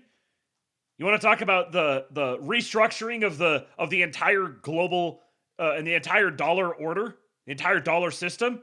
You want to talk about all of Trump's trade deals? You want to talk about claiming strategic choke points around the world? Like each one of these you could click into and unpack like a whole long flowchart of a bunch of different things that they've done. I've never, ever seen an administration that is attempting significant, like substantial, fundamental, foundational changes across so many different domains all at the same time. So, Sir Knighton's admission isn't a military embarrassment.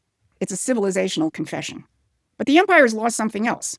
For 20 years, the ideology holding much of this together was the green transition. That energy dependency didn't matter because renewables were coming. And then the Iran war blew that apart. When the strait closed, the green narrative couldn't keep the lights on or the filling stations supplied. Reality asserted itself, and the people who lived closest to physical reality felt it first. Yeah, there's another one. The destruction of the whole climate change, green new scam, all of that. That whole thing. Critical race theory, like racism, policing in academia, all of those things. Irish farmers and truck drivers have been out in the streets, in force. 600 of Ireland's 1,500 filling stations out of fuel, and the Irish Defence Forces deployed against their own farmers. Although there are reports that a lot of the police and the military are calling in sick. Now, these aren't radicals. These are the people who live in physical reality, who need fuel to farm, to haul, and to heat. And they're calling the question. Meanwhile, Keir Starmer told the British public he is fed up with energy bills being affected by decisions involving Trump and Putin. Really? The prime minister of the country that built the choke point system, that ran the offshore banking apparatus funding the IRGC, and that imposed a green regime on his own country, is blaming Trump and Putin? That's not a political statement. That's a confession of defeat. So while the press is asking whether Vice President Vance got a deal in Islamabad, it's the wrong question.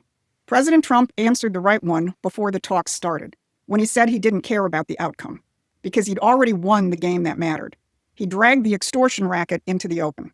The empire ran the world through choke points that were never named, financial pipelines that were never traced, and a military arrangement that was never questioned.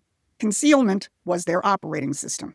Promethean Action has been shining a light on that system all along and building the forces that can now back up the president in ending the empire's extortion racket.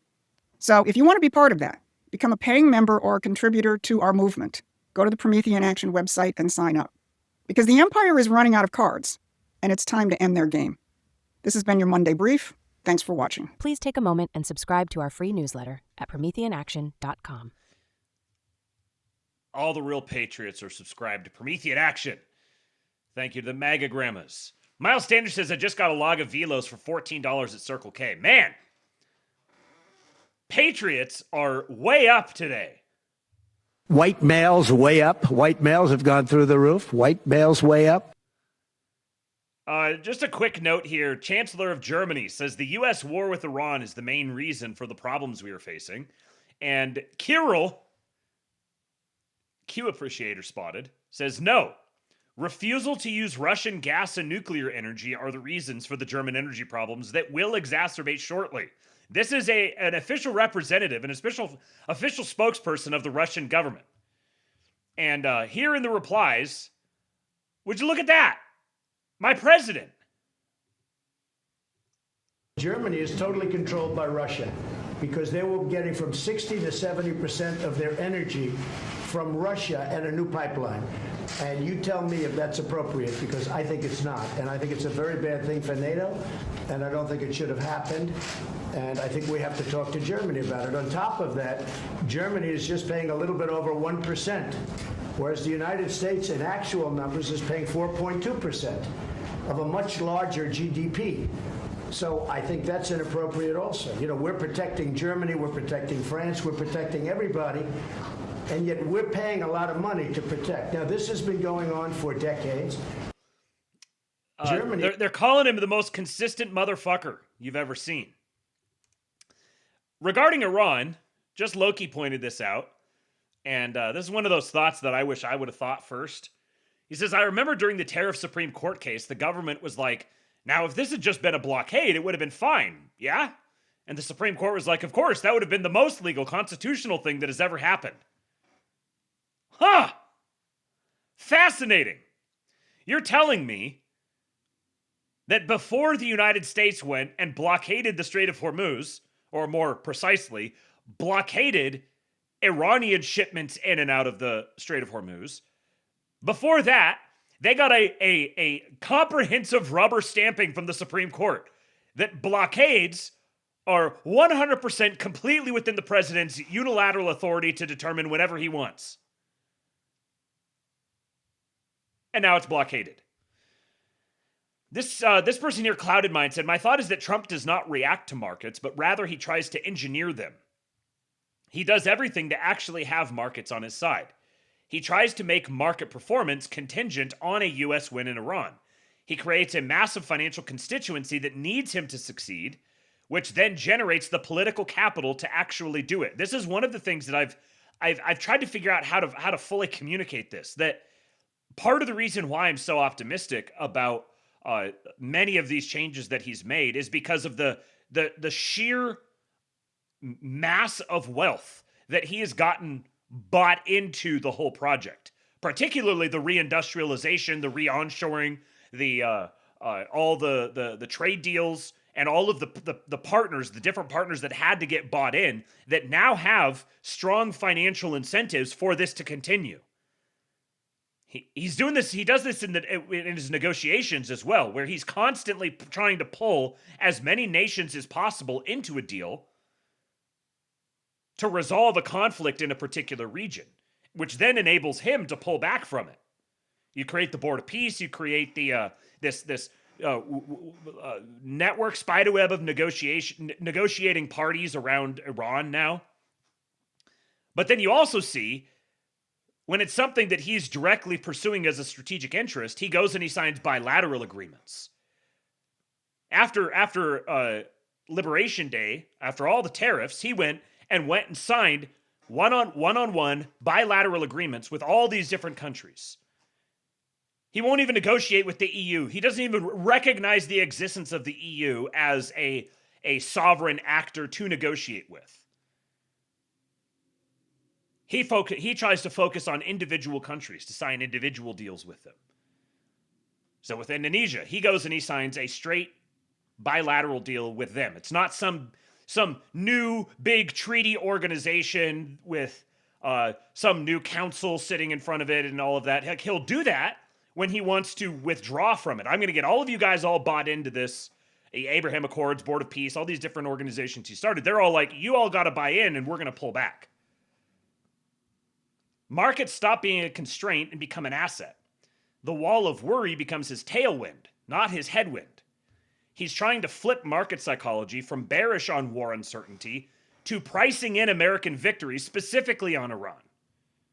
Once markets see that either way is a win for the U.S., which they hopefully are starting to now, with the way all the ships are going to the USA for oil, they'll let him do whatever he wants and just climb up. And by climbing up, he can do whatever he wants. A market that's long American dominance is a political constituency. It generates the public and institutional support to do what would otherwise be politically impossible. And you can tell that in order for him to accomplish so much of what he's had to accomplish, he has to have major financial backers. Significant swaths of Wall Street are wholly behind him. The defense industrial complex, large players within the defense industrial complex are behind him. Major tech players are behind him. They need his agenda to continue. And I think this is something that doesn't get factored in enough. Fugitive Caesar says, I've never seen someone point this out before, and it's one of the smartest insights I've ever seen. Trump redefines modern politics. He sells the stock market on his political agenda, and this creates a captive political constituency betting long on MAGA. Another quick hitter here from Seth Levy. Libby Dean said, following failed peace talks in Islamabad over the weekend, President Trump says a phone call came in this morning by the, quote, right and appropriate people in Iran, and they want to make a deal. And Seth Levy says, Trump seems to know who the right and appropriate people are. Trump is very good at giving you these little hints at things. Like saying that, it wasn't just that, oh yeah, we got a call from Iran. It was, we got a call from the right and appropriate people in Iran. Meaning, in other words, they've also had communications with people who they deem as not the right and appropriate people. There's particular parties in Iran that they're waiting on. And it's only once those particular parties capitulate that things will move forward. So this is I've mentioned a couple times in the last few episodes about Seth Levy here having a thesis about what's happening within Iranian leadership. And he goes into some of the background of it and lays it out here. So I wanted to read this. There's a little known story that provides an interesting backdrop to the negotiations with Iran. It goes all the way back to 2020 when Mohammad Bagher Ghalibaf ran for parliament and was ultimately named Speaker of the Iranian parliament. Previous to this, Ghalibaf had run for president of Iran 3 times, and in 2017, in his 3rd attempt, he withdrew to support Ebrahim Raisi, who was seen as most closely aligned with Ali Khamenei and was ultimately elected president. Shortly after Ghalibaf became speaker in 2020, Raisi submitted a budget that increased funding to the IRGC through higher percentages of oil revenues, and after debate, the budget was passed. This shifted even more power to the IRGC as Raisi's government prioritized the resistance economy made up of economic exchange with China, particularly on oil, and investment into military expansion. Unsurprisingly, the IRGC, via black market sales of oil and other means, expanded their share of Iran's oil revenue well beyond the limits of the legislation passed by Ghalibaf. This quickly grew their percentage from 20% to well over 50%. 2 things evolved out of this time. Raisi, who had been head of the judiciary for many years, became widely viewed as Ali Khamenei's expected successor, and Ghalibaf became a key critic of Raisi's management that he said was leading to the Iranian citizens' pain and suffering. So Ghalibaf withdrew, endorsed Raisi, but then they began growing apart as Ghalibaf became a key critic of his and sort of by extension of the Ayatollah himself. Then on May 19, 2024, Raisi, who was flying home from the inauguration of a new hydroelectric plant, died with 6 others when his helicopter crashed. The official account was that bad weather had accounted for the crash, but almost immediately speculation swirled that factions who didn't want to see Raisi rise to power had sabotaged him. The door was open to Mujtaba Khomeini becoming the next supreme leader of Iran, though this was controversial because there was religious opposition to a hereditary succession. After a period of mourning for the loss of Raisi, there was a snap election where Ghalibaf once again ran to be the president. But the perception was that he lacked the backing of Ali Khamenei, and he ultimately lost again. The new president, Masoud Pezeshkian, continued the previous regime's policies, and the Iranian economy continued to collapse.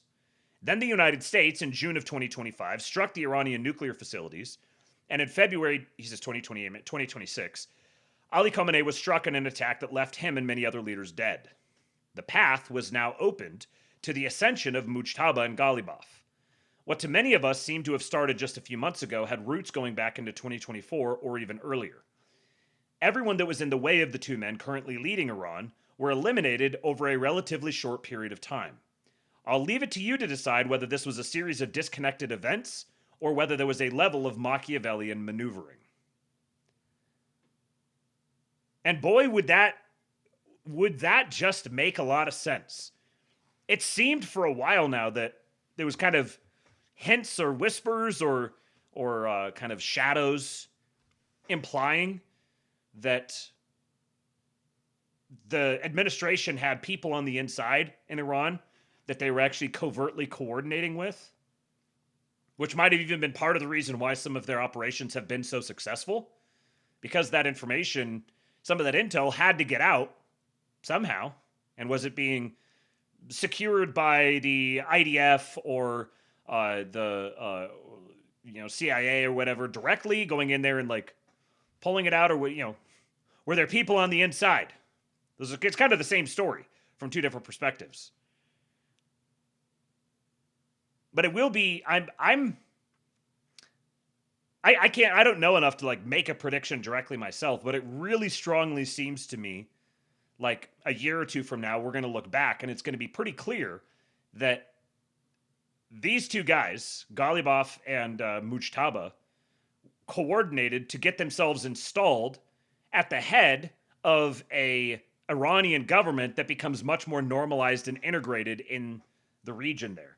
And they become extraordinarily wealthy and powerful as a consequence of it.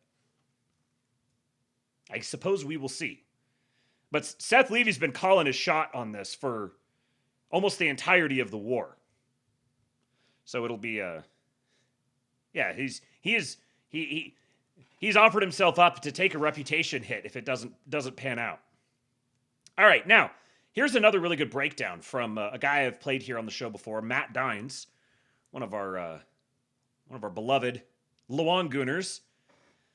He says the Iran ceasefire negotiations are only one piece of a much larger story. Matt Dines frames the conflict as part of the largest reordering of the Middle East since World War I. With the old system, not World War II, World War I, with the old system breaking down through 9/11, Iraq, the Arab Spring, Syria, and now today. Who are the major players? What are the factions that they represent? And kind of maybe the history of how the Middle East was divided up over time. All right.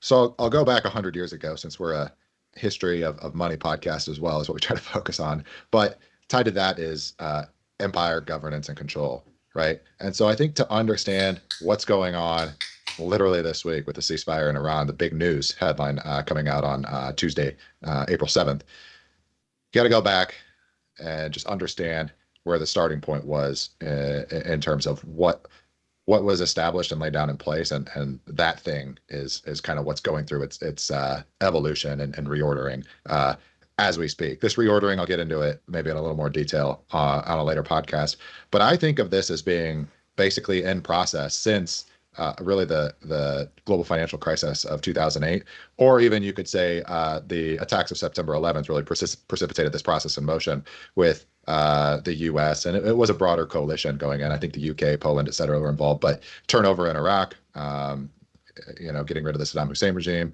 then the actions in Afghanistan. But really with 2008, after that, we saw the Arab Spring, a decade plus now of conflict in Syria. It's everywhere across this entire region, essentially.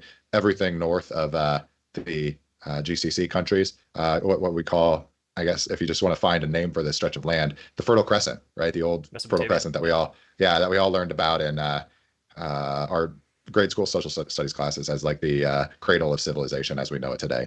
And so just to, we don't want to go over the history of the entire world, right?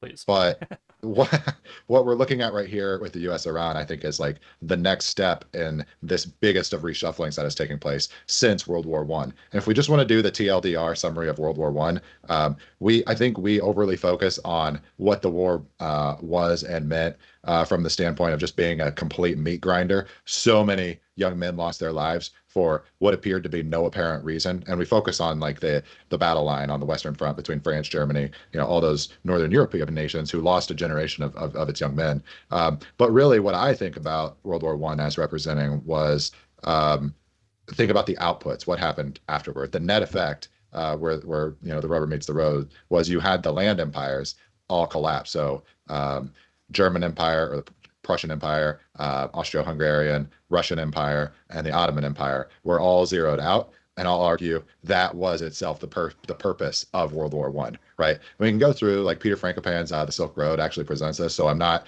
taking the swim lane all by myself. And he's like a UK-centric historian, right? Has all his knights, family titles, all of that. He specifically goes in and calls out World War I happened because Russia was encroaching just from the growth of its own empire. It was going to start expanding its territorial influence and sphere into this neck of the Middle East, that is Persia, which we've talked about in recent weeks, represents like a key nexus between the old world's Silk Road trade routes, but also the new paradigm, right? The European trade franchise that's been built out on maritime sea routes and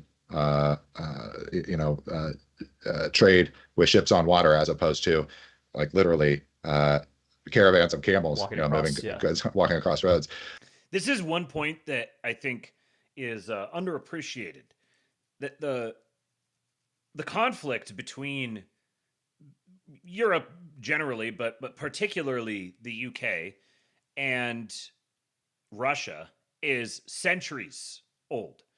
They have been deep, bitter rivals for centuries. This is not a new thing. The hysteria around Russia has been going on for a very long time, and it makes sense if you just look at a map.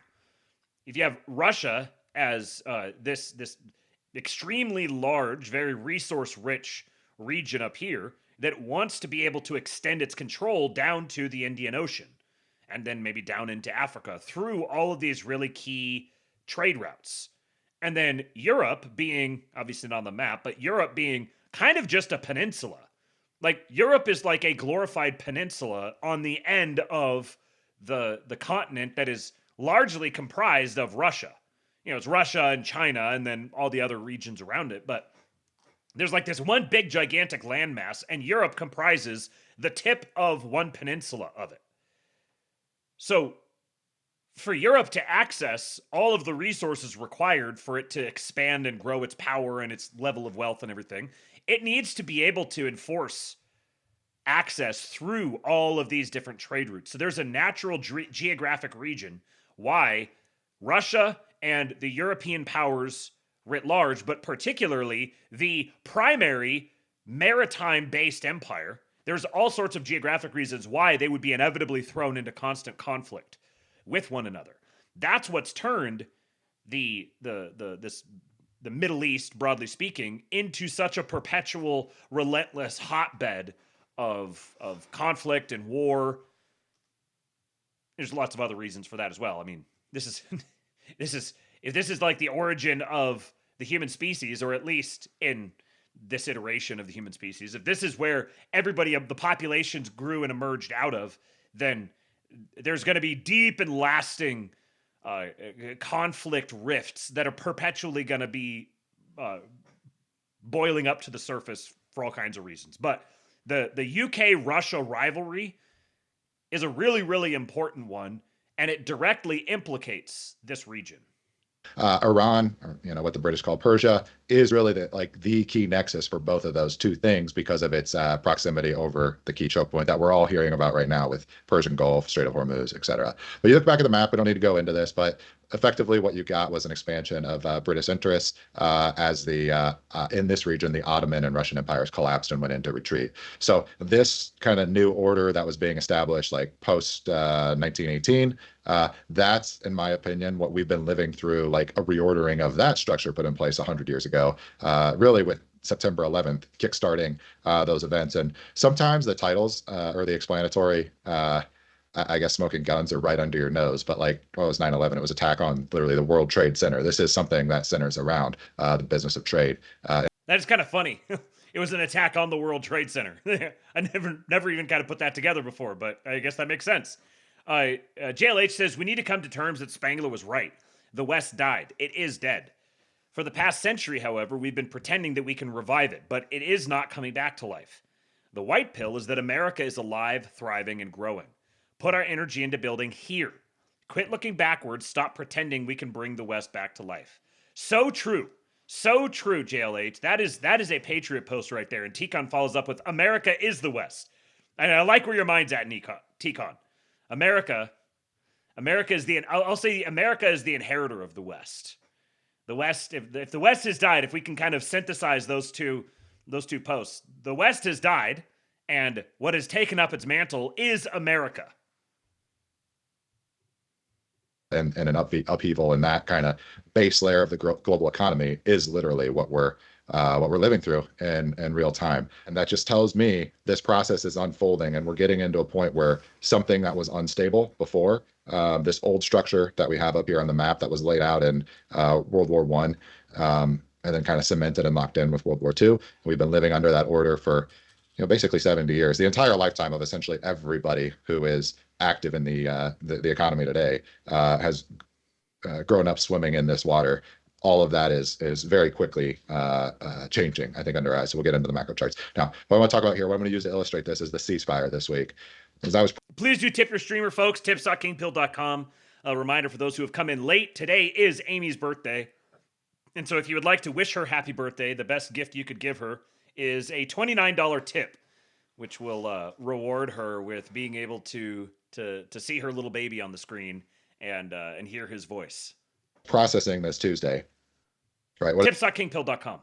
Does this represent? Well, it means the military action has worked well enough, despite all the just the groping going on social media, everybody claiming the U.S. is losing this thing, what have you. The way I read this, the U.S. action was competent and decisive enough to force a counterparty to the table. And now U.S., which is, when I say the U.S., don't treat anything as a monolith, right? These countries, that's too simple of a model.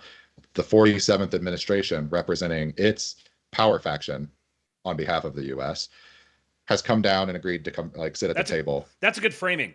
The 47th administration representing its power faction. Its power faction is a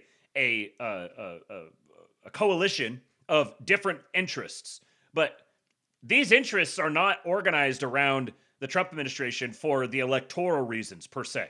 This is the thing that has to be balanced. These major, civilizational scale interests have their own things, and then you have the electoral motivations as well. So you have to balance both of these. You have to figure out a way to integrate them, which is what makes Trump so singular, is that he is able to integrate those together to actually form a ruling coalition with a counterparty who may or may not be the ruling party or have governance authority over the entire territory of Iran itself. My point is, though, they've gotten somebody or someone to come to the table. And so this 2-week window, this 14-day ceasefire, or let's call it, we were thinking about titling this episode 2 weeks to steal the nerve, kind of a play on COVID, 2 weeks to flatten the curve. We might not do that just because we don't want to get what's the word, Cameron? Blacklisted, suppressed. Yeah. Well, I also think it's not clear enough if you just see the title alone. But yeah, to your point though, I think it's related to exactly what's going on, right? Yeah. So there's a 2-week window for this faction from the U.S. and a faction from the Iranian side to establish a beachhead, come to what I think is going to be. This will not be the ultimate conclusion of the Iran. Just settling the Iran arena of this bigger picture we talked about, with the regional upheaval that's in place. But this 2-week period, I think, is key for progressing this transition into the next step. Now, when I say that, this 2-week window is like an extremely perilous time because if you think about the incumbent players who were benefiting off of this structure, they have everything to lose. So we'll just start with people like, let's say, IRGC leaders, even Mujtaba Khomeini, the new supreme leader of the call it the Islamic Republic of Iran. We know that he has, his wealth tied up in, let's say, European, London financial centers, that whole complex, right? That was really locked in for this region with that transition that happened at World War I. We've shown, the receipts here. They've identified multiple properties around London's Billionaires Row, all of that. So they have all of their wealth tied up with a different stakeholder than what's at place with these U.S.-Iran negotiations right now that are taking place during the ceasefire. So my point here, you have a lot of interests who want to sabotage this process, right? So we're looking at like an extremely up in the air 2-week window for some progress to be made. This is the key step here. The dropping bombs, taking out attacks, or taking out, an entire org chart, all of that. That just shows your military competence. Now to actually make that effort all worthwhile, you've got to lock in something here. If you're the stakeholders looking to make this this big transition, it has to happen either way, right? We know this region, the existing structures are unstable. What is unstable is not. It's by definition perishable, right? So this is like something in your pantry food. It's not edible anymore. Like it's past its shelf life date. So we have to do something. Has to take place. All right.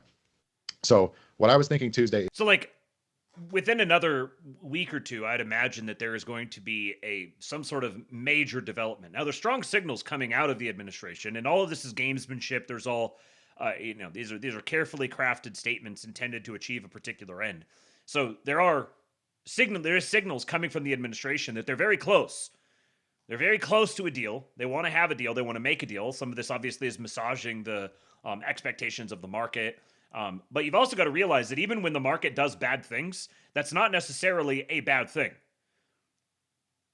When it generates bad headlines, that's not necessarily a bad thing, because part of what's happening is with this restructuring, there is a whole bunch of invested interests that are being, let's say, incentivized to divest of various different things. So, like we just heard about a bank being liquidated.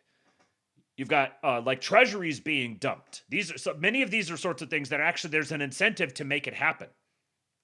Like the fact that gold and silver and Bitcoin have all, they've been a little more inconsistent recently. Each of the markets is different, and each of them is showing different things, and they're kind of maybe starting to pick up a little bit more steam right now. But you would expect if there's a dollar liquidity crunch around the world, then all of the assets that people have held as hedges against the dollar are likely going to experience a lot of selling pressure because people need to rotate into the dollar to secure that liquidity. They hedged against the dollar for a reason. So they're going to need to secure that. Perfect gift. Money. Can you do me a favor? Charlemagne and you should do a collaboration on the state of our thing, as I see very few people engaging in good faith. He's one of them in my view. Thank you, Melon. Thank you for the $29. Thank you for showing my little boy to me. And yeah, I would love to do a conversation with Charlemagne. I do think that he is engaging in good faith. And I would be happy to have that conversation with him. I think it would be a fruitful thing to do. Thank you, Melon. I appreciate that. Evening as I'm just kind of processing events, what I think might take place over this next 14-day window, which we burned off 2 more days now. It's 12-day window now. I thought about how many times we've been in the process of like a ceasefire announced, right? Over the last 3 to 4 years, as this regional conflict has really picked up and accelerated. I would say with the Russian incursion into Ukraine on kind of a, if you trace the money. Happy birthday, Mrs. Kingpill. Christ is risen. Truly he is risen, T-Con. Thank you. Else I thank you on behalf of her as well. Getting himself added to the nice list on the birthday day. That's a good thing to do. We are $135-ish away from the goal. So if we do get to that goal, reminder, we will be doing a drawing. Someone will get 10% of the total tip take today. And then also I have a video here on the back end that I will stay and watch. That's this one here: Why America's Geography is Unfair. The role that Appalachia played in forming the American ethnos. Tips.kingpill.com. The line up the map of all the way up to Europe and the Baltics from the Middle East, you start to see like, oh, this is just Iron Curtain type of stuff. They're still fighting over those same borderlands that they all and the commodity production that's tied in them that they've been fighting over for centuries, if not millennia. All right, so you go through. Maybe we'll title this episode "Ceasefire Fatigue." I've cataloged all of the ceasefire kind of windows that we've seen to tie up the other flare-ups that we've seen in this regional realignment as this process takes shape. So, number one, we've got 3 of them on the Israel-Hamas situation over Gaza, and then there's also been one over Israel and Lebanon with Hezbollah. You had a failed attempt with Ukraine in 2025, right? That never was able to meet between the bid and ask of what Ukraine wanted of us. One thing I forgot I was going to mention earlier is that yesterday, was it yesterday or the day before? I read that the truce from Trump, where he talked about how the Iranians agreed on virtually everything that they were negotiating about, except for the nuclear matter. That they'd gotten agreement on all these different things, and he said he was like in many ways the state of being that would be arrived at if we just agreed on all of that and we signed, sealed, and delivered on just those points. We would rather be in that than in a situation where we have to attack Iran more. However, the nuclear matter is the red line. This is the thing that we're at loggerheads on. One of the other points was Israel and Lebanon and Hamas and Hezbollah. Shortly after, I think yesterday, one of the Iranians, I don't remember who it was, came out and said, basically said, no, we didn't agree on that, and we're totally we haven't agreed that we're taking that off the table, or something to that effect. I can't remember exactly what he said, but basically he counter-signaled that idea that that's a settled issue.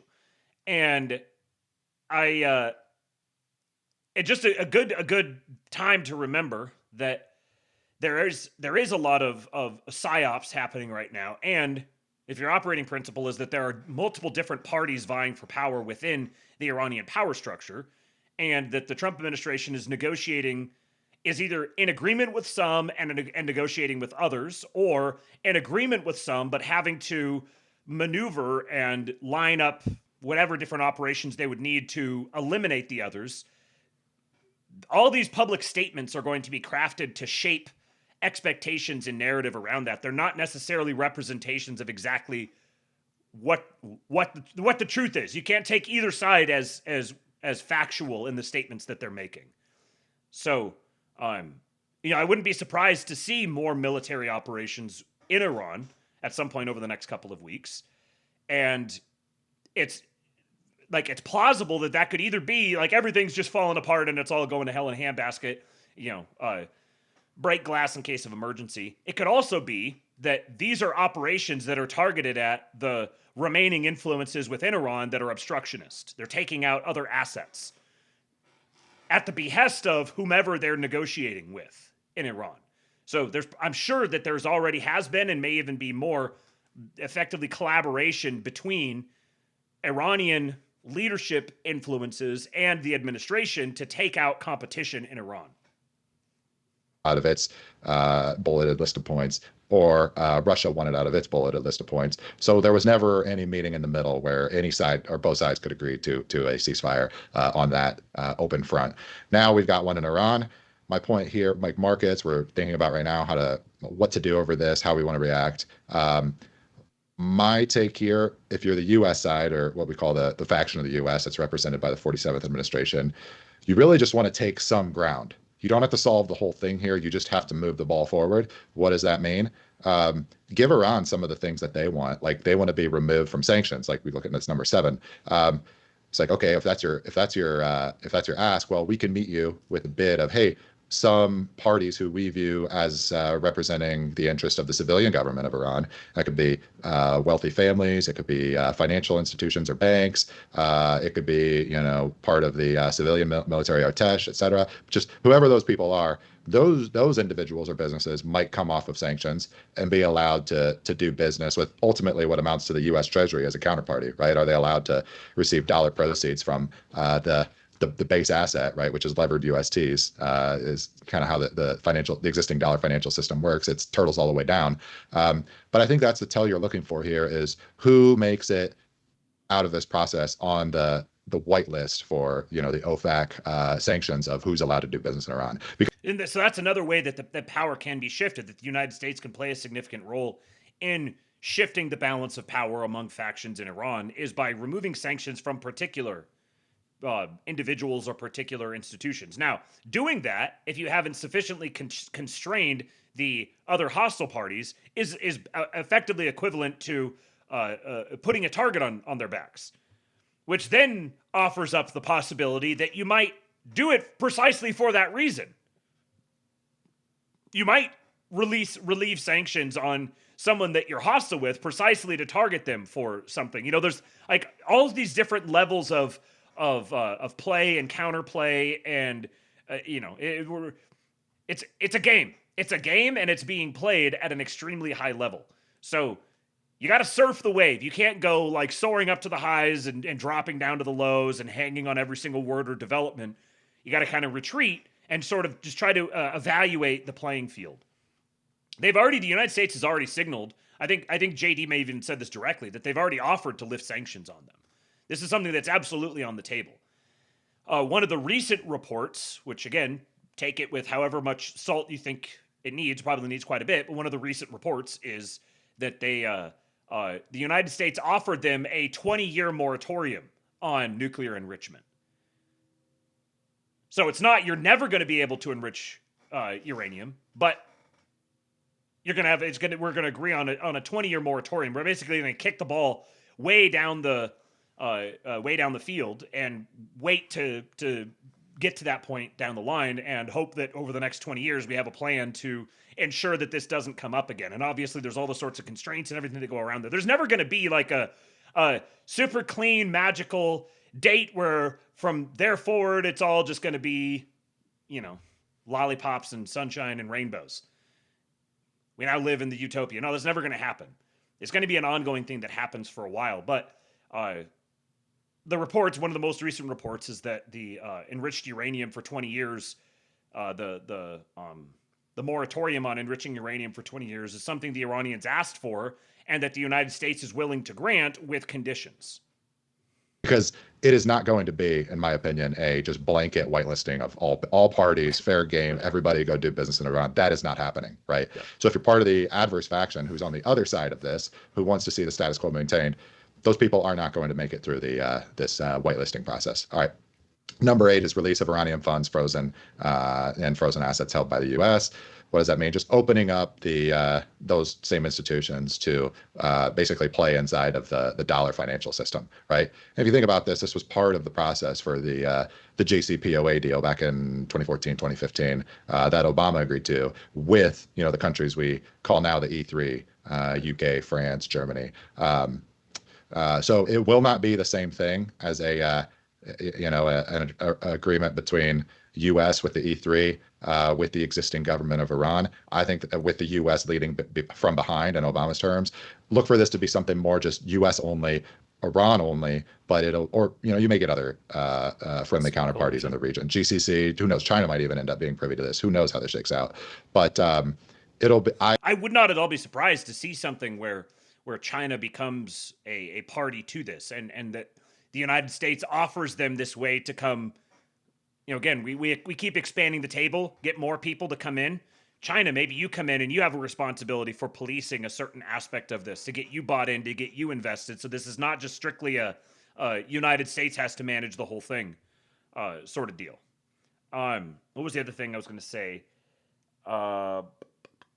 One line of critique that I am sure is going to wind up happening, no matter what the deal actually is, the propaganda line is perfectly queued up for comparing it to the JCPOA and being, look, it could have just left the JCPOA and everything would have been fine. Completely ignoring everything that's happened since then, and particularly everything that's happened within the last year. The JCPOA was before everything that's happened in the last year. So even if they wound up agreeing to something that had many of the same points as the JCPOA, it would be agreeing on that after having militarily devastated them and executed a total regime change there and eliminated a bunch of malevolent influence, hypothetically. So be prepared for that line to come up, that Trump has no idea what he's doing. He went and shot himself in the dick and just wound up back at the JCPOA. I guarantee you, regardless of how true it is with respect to the individual points of it, that is going to be a line of attack that's leveled against him. I expect it to be a specific leadership faction within Iran that the U.S. Estimates that it can do business with. When I say the U.S., I mean, obviously speaking, not just the U.S. as a monolith, the 47th administration, its financial institutions who back it, all of that.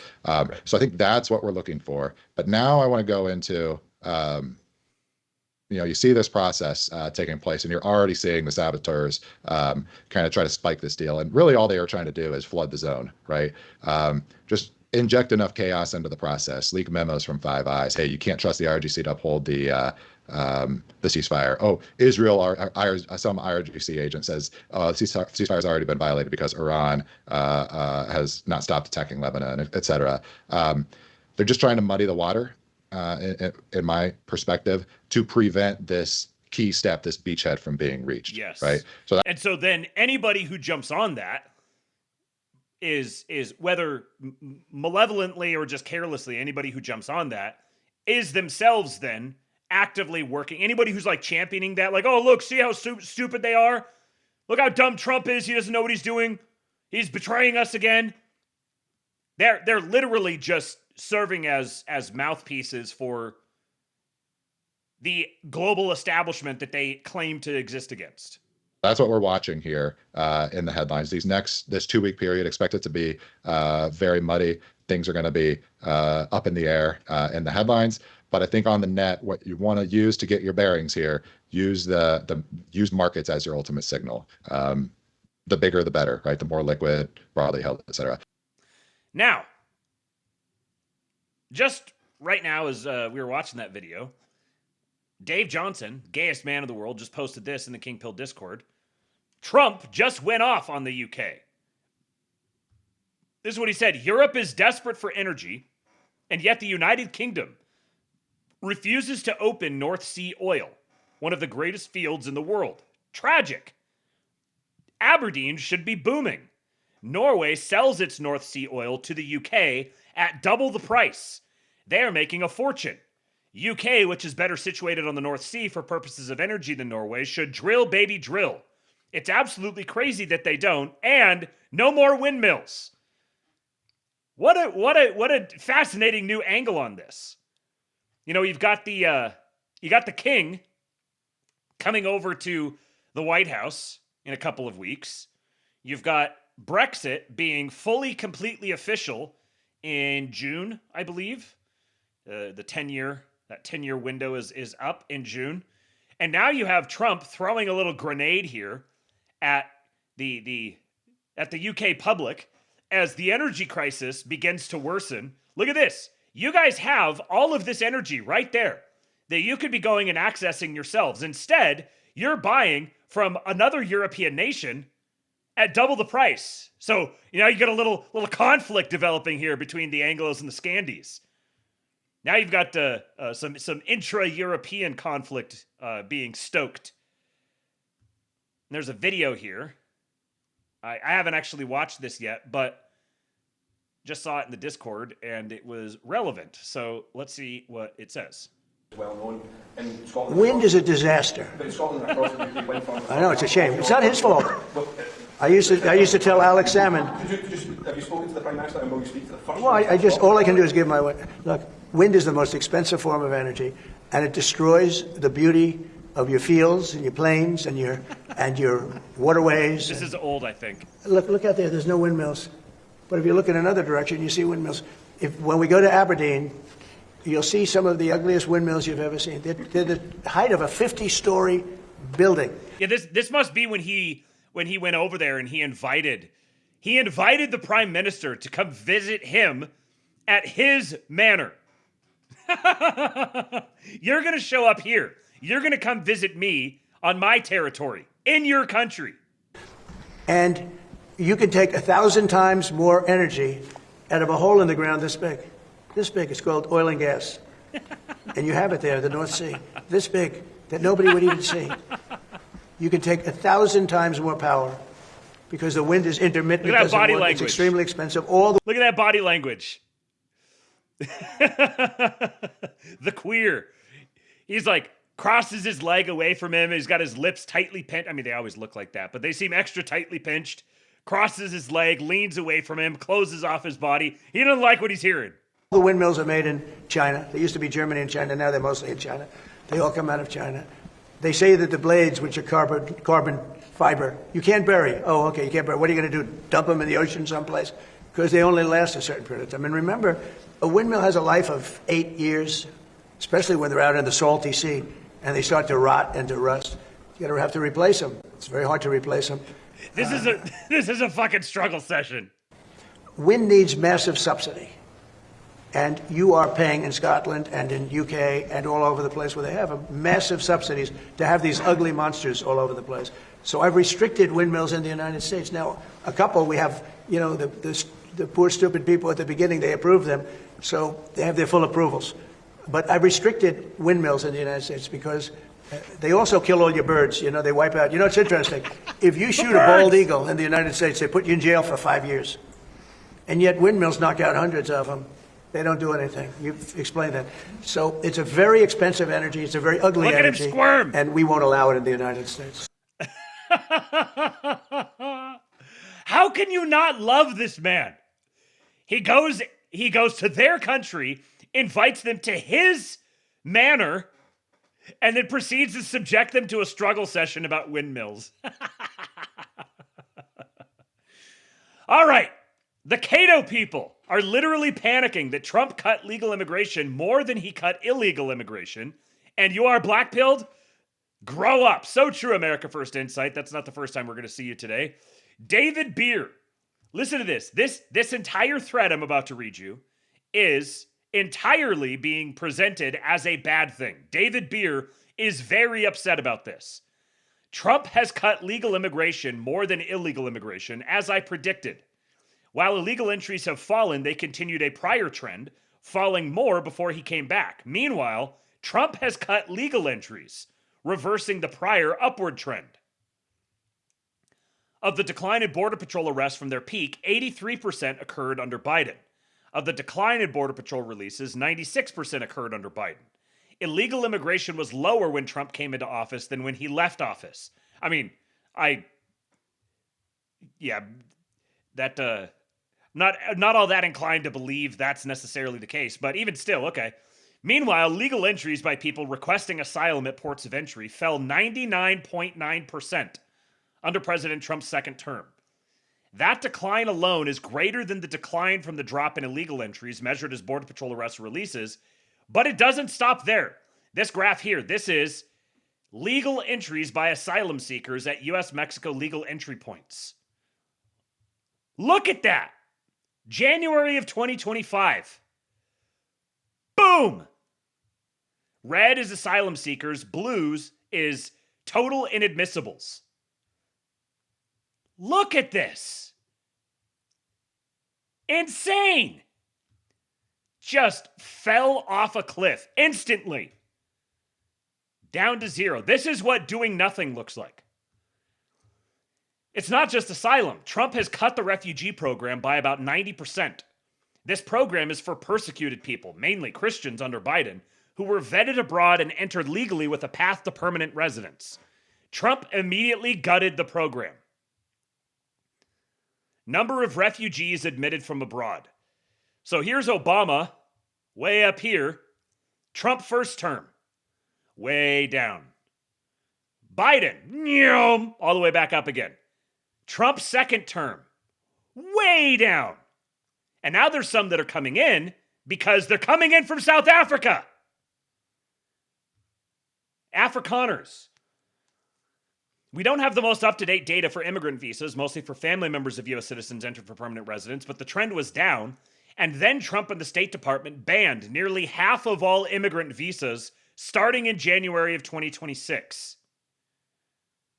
Trump has likely cut legal permanent immigrant visa issuances by about half. So again, look at this.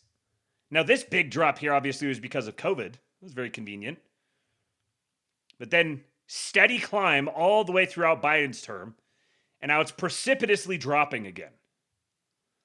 Temporary K visas for spouses and fiancés of U.S. citizens and their children were down 65% in 2025. So this would be an immigrant comes over, and then the spouses or fiancé gets a visa to come join them in the country. Those are way down. Visas for international students were down 40% last summer, thanks to a slew of policies designed to throttle visa issuances and scare off students. Students from 40 countries are now outright banned. Visas for international students down 40% in the summer of 2025. You could see the numbers. Obviously, there's a natural ebb and flow with the rates of student visas, because obviously they're gonna come over during the summer between school years. So this was 2024, the blue, and then this was 2025 in the gold. Now this was 2025. You see how well can you see this here? So the dashed line, the dashed gold line here was 2025 projected even lower, and then this was the actual 2025. This lighter dashed line. And then the 2026 projected line. H-1B visas for skilled workers are also down, largely because Trump imposed a $100,000 fee to hire any H-1B worker entering from abroad.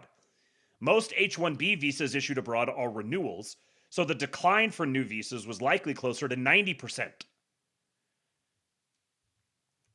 And we'll have more on the H-1B thing here in just a moment. But the blue, again, is 2024. The gold is 2025. And you've got the same thing here. The $100,000 fee imposed right here. The thick dashed line was the 2025 estimate. The light dashed line was the actual. Look at that. It just goes flat. And then 2026 estimated is way down here. So the actual in 2025 was way below the estimate. Their estimate is right here.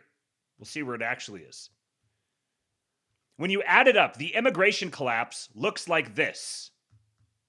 A decline of roughly 50K for illegal, including arrests never released, and a decline of 132K for legal. Over 70% of the cut in immigration was legal, and this excludes the bans on status for people already in the U.S. So let's see here. 2024, this is illegals in 2024, the official numbers here on the left, and then the actual, a decline of 50K. And then this is the 2024 legal numbers, and then this was the 2025 numbers. Incredible. Absolutely incredible. While they're also arresting and deporting more than have ever been arrested or deported before, and incentivizing all the self-deportations above and beyond that. Few Americans paid attention to this aspect of Trump's agenda, but it was predictable and predicted by me that this would happen. Trump is arguably the most anti-legal immigration president ever. Congress should stop him before the damage is permanent. Again, this is from CATO. CATO has every incentive. It's open borders. They want open borders. So this is peak reeing. And yet I'm supposed to believe that Trump hasn't done anything about it. People just live in fact-free realities. Shout out to Prowler here, at Durzum _, the proprietor of An Appeal to Pragmatism, mass deportations diplomat. Really good to see his account starting to blow up.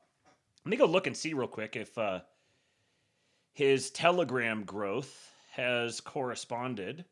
Oh, yeah, he's up over 2,000 subscribers on Telegram now. Go follow and appeal to pragmatism. It's at Practical Politics on Telegram. At Practical Politics on Telegram. Go follow the man. CATO analysis on the early phase of Trump's immigration crackdown. Refugees down 90%. Permanent immigrants down 50% or more. H-1B down 25%. Down 80% for new applicants. Students down 40%. Trump not only has a net outflow of illegals, but an increasingly narrow entry for legal migrants. And they're just getting started. Blake Neff, patriot from TPUSA, says this is one of the biggest wins in American history. And even if literally every other part of the Trump admin was a failure, which it is not, it would make the 2024 result worth it. All of these guys who claim to me that mass deportations is the one single issue they care about, none of the rest of it matters. Like, that's their top issue. All I care about is getting as many people out of the country as possible and preserving the integrity of my nation. Dave!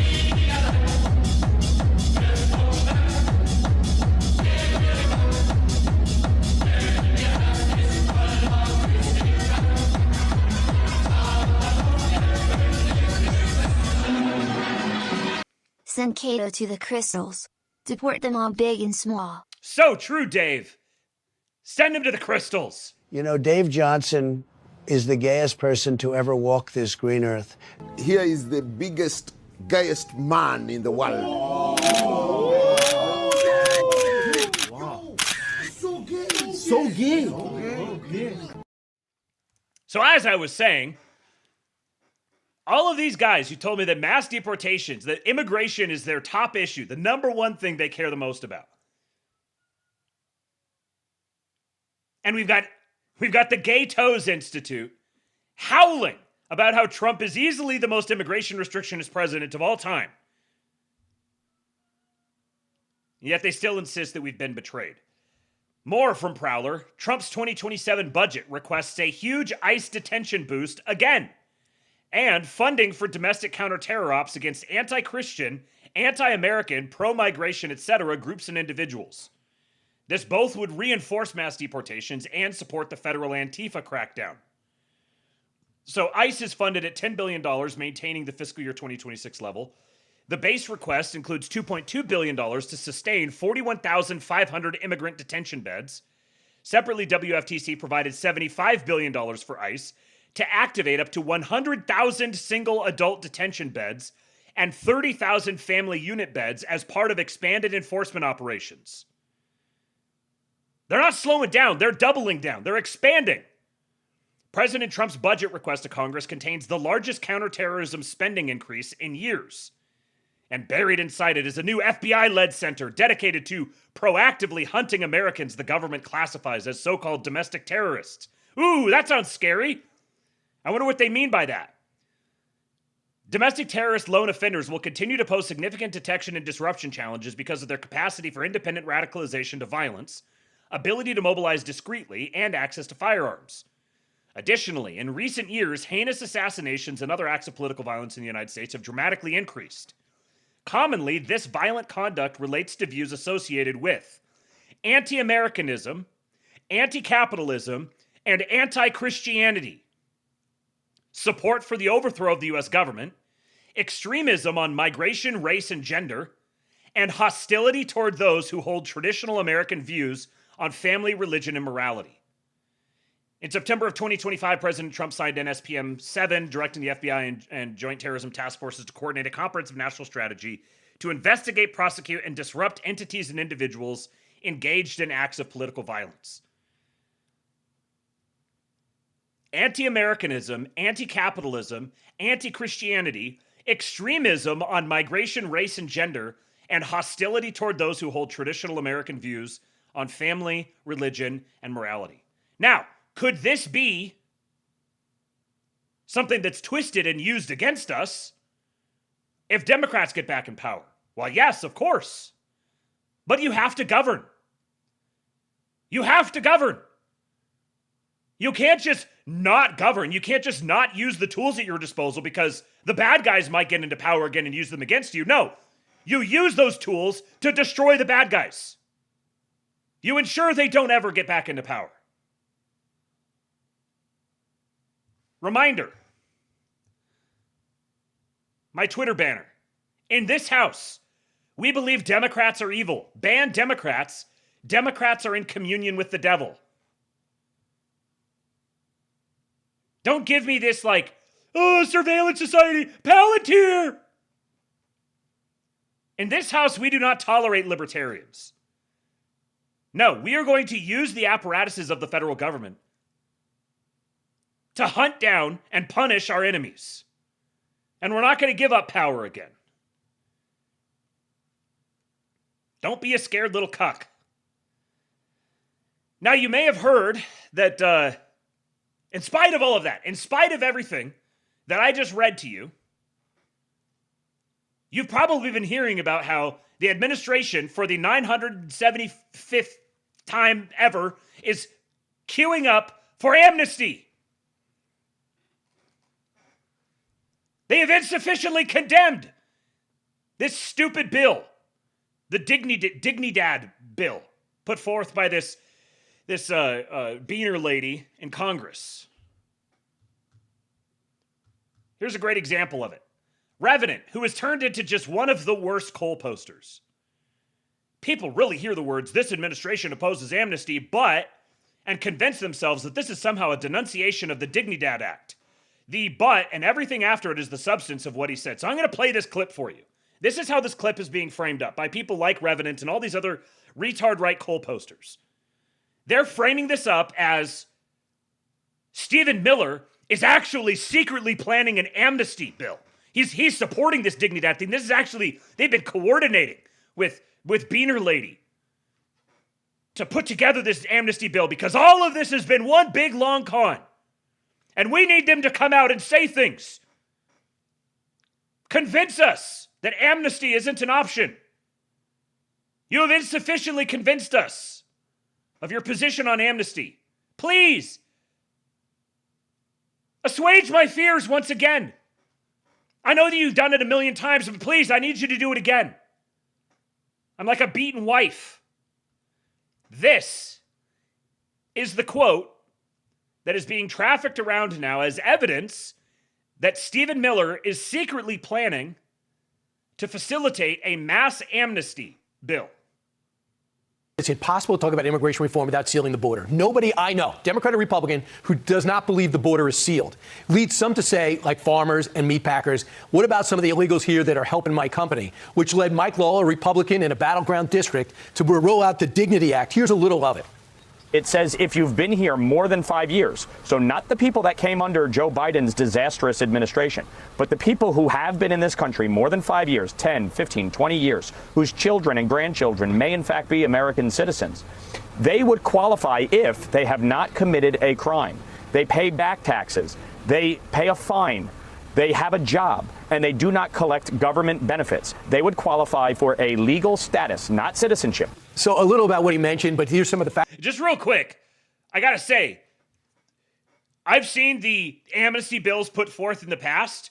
We've reached the point now where the secret subversive amnesty bill has components like they have to pay back taxes, they have to pay fines, they don't get to vote, they don't get to collect federal benefits.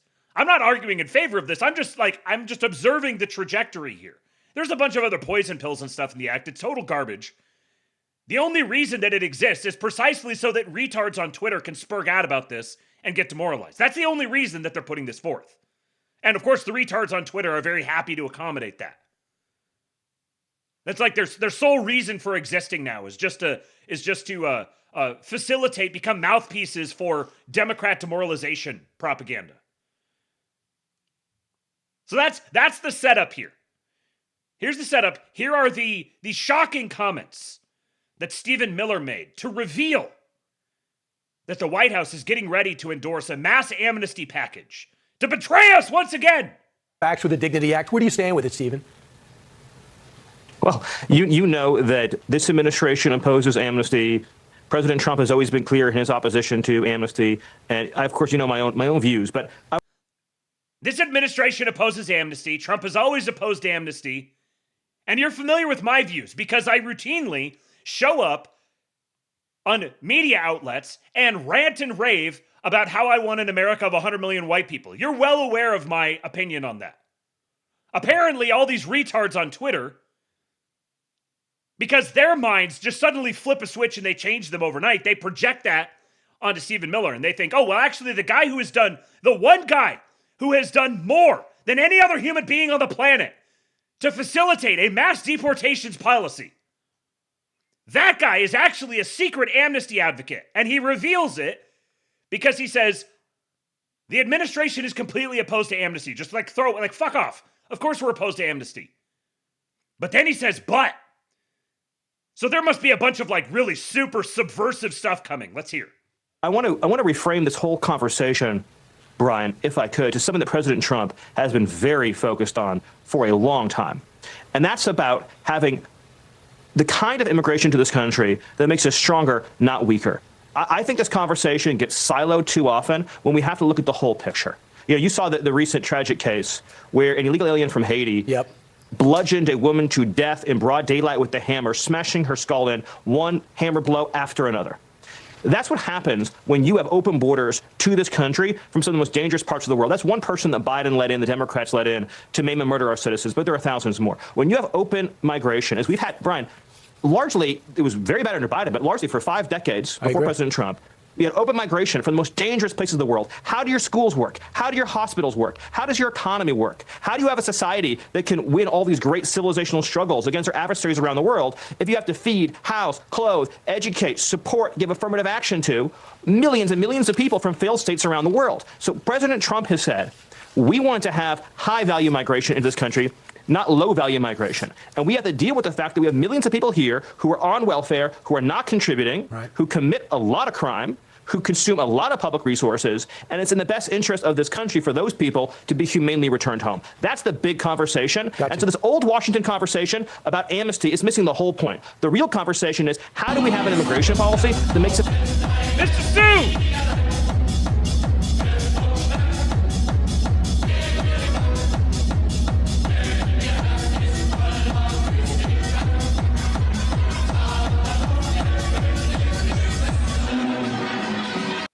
Lock up all the libertards and retarded right queers and crystals and sell them as butt plugs in Persian and Israeli bazaars. Trust the plan, patriots. Banger! Banger! We're going to put all the libertards and retard right queers and crystals and sell them as butt plugs for Persians and Israelis. That was a banger. Thank you, Mr. Sue. We're, what are we, about $100, a little over $100 away from the goal? We going to get there today? I back this up because I just want to replay this part here. Great civilizational struggles against our adversaries around the world if you have to feed, house, clothe, educate, support, give affirmative action to millions and millions of people from failed states around the world. Feed, house, clothe, support, give affirmative action to millions of people from failed states around the world. Gee, I wonder what nations would qualify as not failed states. Maybe the white ones, perhaps? So we want high-value migration. If people are going to come into the country, we want them to be high-value people from stable societies who can come and contribute, who aren't going to be a drain. Sounds like, I don't know, Afrikaners, maybe? I guess they're coming from a failed state, but they're the high-value people coming from that failed state. We want white people. And maybe like some Japs. So President Trump has said, we want to have high-value migration into this country, not low-value migration. And we have to deal with the fact that we have millions of people here who are... I mean, high-value versus low-value migration. We literally have one of the most powerful people in the administration differentiating between high-value and low-value people. And you're telling me that this is like subversive Judaizing libtardism? Who are on welfare, who are not contributing, who commit a lot of crime, who consume a lot of public resources, and it's in the best interest of this country for those people to be humanely returned home. Oh, so all of these people who are here, all the low-value people in the country, who are a drain on the society, who don't belong here, The best thing to do would be to humanely remove them. Humanely send them home. Does that sound like amnesty? Is amnesty when you take all of the low-value people who don't belong in your country and you send them home? This is like the super subversive amnesty message that we all have to tune out about? That's the big conversation. Gotcha. And so this old Washington conversation about amnesty is missing the whole point. The real conversation is, how do we have an immigration policy that makes America stronger and more unified, not weaker and more divided? So let's move to fraud. You guys. So this is the clip now. So now if you see people who are calling out about amnesty, it's because 10 Republican congressmen, and women, I guess, put together an amnesty bill precisely so that the fucking retards on Twitter could call out about it. Prowler says Miller directly says the admin will not support amnesty after he's asked about the act. The White House already addressed this when it was brought up a year ago. Press Secretary Caroline Leavitt, 8th of July, 2025. One sentence. As President Trump just said, no amnesty. They're not significantly counter-signaling it. Really, Mr. Sue? You want to create genies of Nancy Pelosi and Nick Fuentes to be released with the vigorous rubbing of the crystal butt plugs? Try harder. Oh, this is a horrifying thing to imagine. Nematoder, what have you done? Mr. Sue, what have you done? Please respond, Mr. Sue. Ideally through the tip jar. Literally, no amnesty. Stephen Miller, obviously we don't support amnesty. He says, Prowler says, what do we gain from the "they didn't say this" statements every month? What do we gain from it? Well, these retard right guys get the gratification of feeling like they're the smart boys. They're the smart ones. They're the ones who know everything. They're the ones who have it all figured out. Frankly, they actually want this. They want amnesty. They would be much happier to actually have an amnesty bill pass so that they could say, told you so. So they could post edgy memes about fell for it again. That's what they want.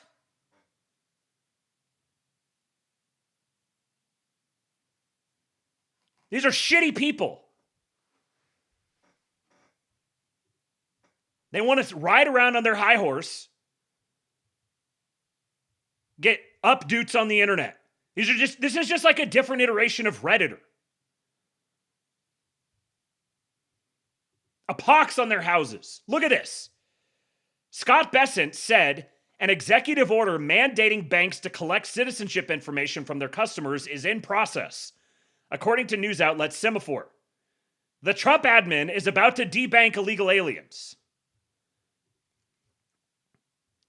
Department of Labor issues H-1B reform rule. The proposed rule would reform the H-1B program by amending the scale used to classify wage levels and is meant to disincentivize employers from replacing U.S. workers with foreign nationals. Doing more things about the H-1B. Derek, Suitable Politics, says POTUS does not have the authority to abolish H-1B entirely. It was authorized explicitly by Congress, and until Congress says otherwise, so it shall exist. This change in how H-1B is interpreted can actually be done at the executive level and should have a significant effect. And then Jobs.now, we haven't talked about these guys in a little while. He says, did you know that shortly after the Facebook settlement, Apple was sued for the same practices and forced to pay $25 million in fines for the same practice of discriminating against Americans in favor of immigrant workers? Well, he says, we have Apple Perm jobs live on the site today. Every one of these jobs links directly to the Apple job board. No email application or paper mail to the immigration department here. This is what DOJ litigation can accomplish across the tech industry. No more hiding jobs. And Harmeet Dillon, thank you for drawing our attention to these issues. We've reached many settlements in these cases in the last year under our Protect U.S. Workers initiative. The Civil Rights Department is already looking into some you posted earlier today. The Civil Rights Department is actively, intentionally, on the same day, going in and beginning to look at these things that are posted by our posters when they do things that are constructive.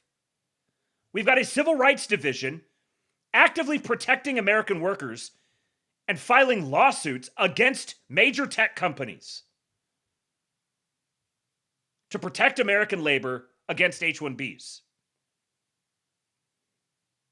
Yeah, this Jobs Now guy has been grinding on this for almost a year now. He's been I try to highlight as many of these guys as I can because this is constructive behavior. If you don't have anything nice to say, go do something constructive. Whipping up resentment and demoralization on the timeline just makes you a communist. You're spiritually a communist. You're just living out all over the place. And you say like the no-no words and stuff so it makes you feel like an edgelord, but you're just a fucking communist. That's the vengeful son spirit right there. If you don't have anything nice to say, if you do have something nice to say, be a propagandist for this till we can get more of it. If you don't have anything nice to say, go create a job for yourself doing something productive like the Jobs.now guy. Or like the guy I showed you a couple days ago who has the interactive database showing all the Jeets. Or the guy with the peaceandquiet.io. Go make it easier for the people, the actual patriots that we have in the administration who are constantly fighting an uphill battle. The last thing they need is a bunch of fucking nagging, yapping chihuahuas yelling at them who contribute nothing except for noise. Go do something productive. And maybe that's just log off. Delete your account. Nobody needs to hear from you. You're not saying anything helpful or original. You're just yelling. You're just screaming into the void.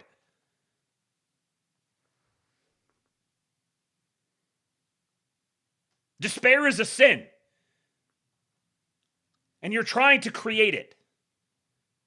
No toleration for this. I thought it would be worthwhile, just real quick, to go through this right here. Agenda 47.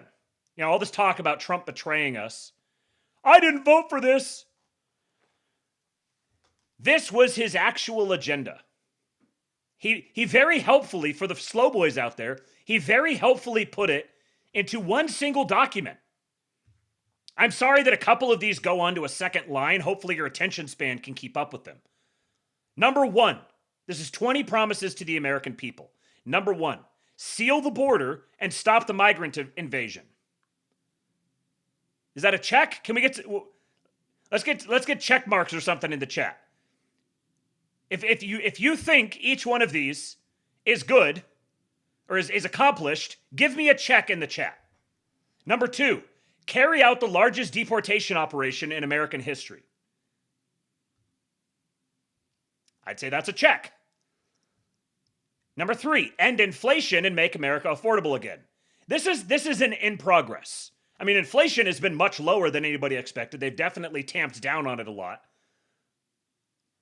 But this is obviously something they've dedicated a lot of time and effort and energy to. And they've made substantial progress on this across a number of domains, increasing wages, bringing down prices of some things, of some critical goods, energy, the tax cuts, a bunch of things here for making America affordable again.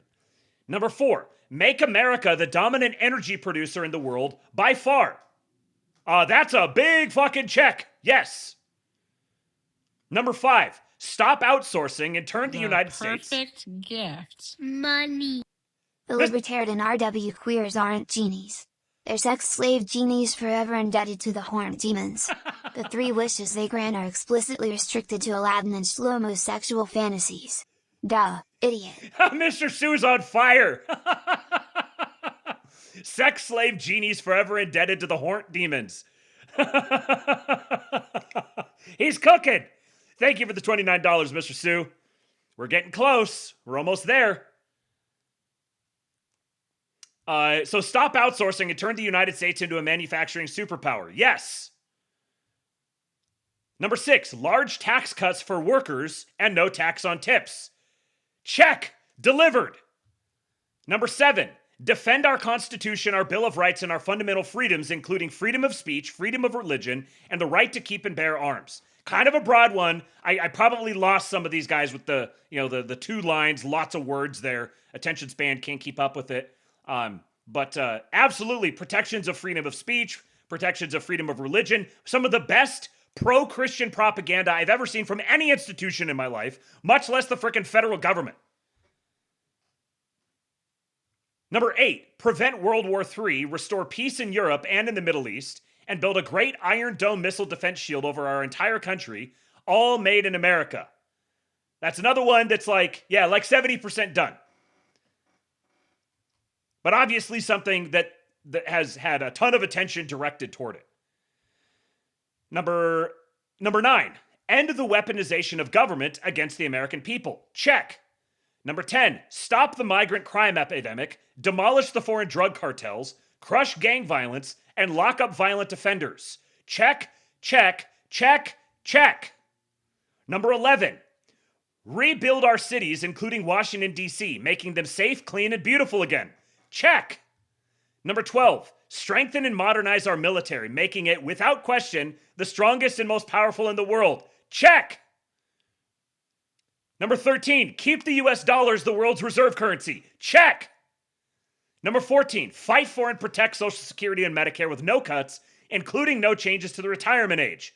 I feel how you want to about it. Check and check. Number 15, cancel the electric vehicle mandate and cut costly and burdensome regulations. That's a big old fucking check and check. Number 16, cut federal funding for any school pushing critical race theory, radical gender ideology, and other inappropriate racial, sexual, or political content on our children. Check, check, check, check. Number 17, keep men out of women's sports. Check. Number 18, deport pro-Hamas radicals and make our college campuses safe and patriotic again. I'd say definitely a check, and at the very least, it's a on the way. Number 19, secure our elections, including same-day voting, voter identification, paper ballots, and proof of citizenship. And number 20, unite our country by bringing it to new and record levels of success. 19 is the one that's probably the least delivered so far. Not for lack of effort, but, and then number 20 is also, depends on your perspective whether it's actually united our country or not. But out of 20 promises to the American people, do you see any never engage in military action anywhere? I'm looking for that one here. Nope, not finding that one. Weird. Let's see. How about amnesty? Where's amnesty? Is that one on here? Oh, weird. I haven't seen that.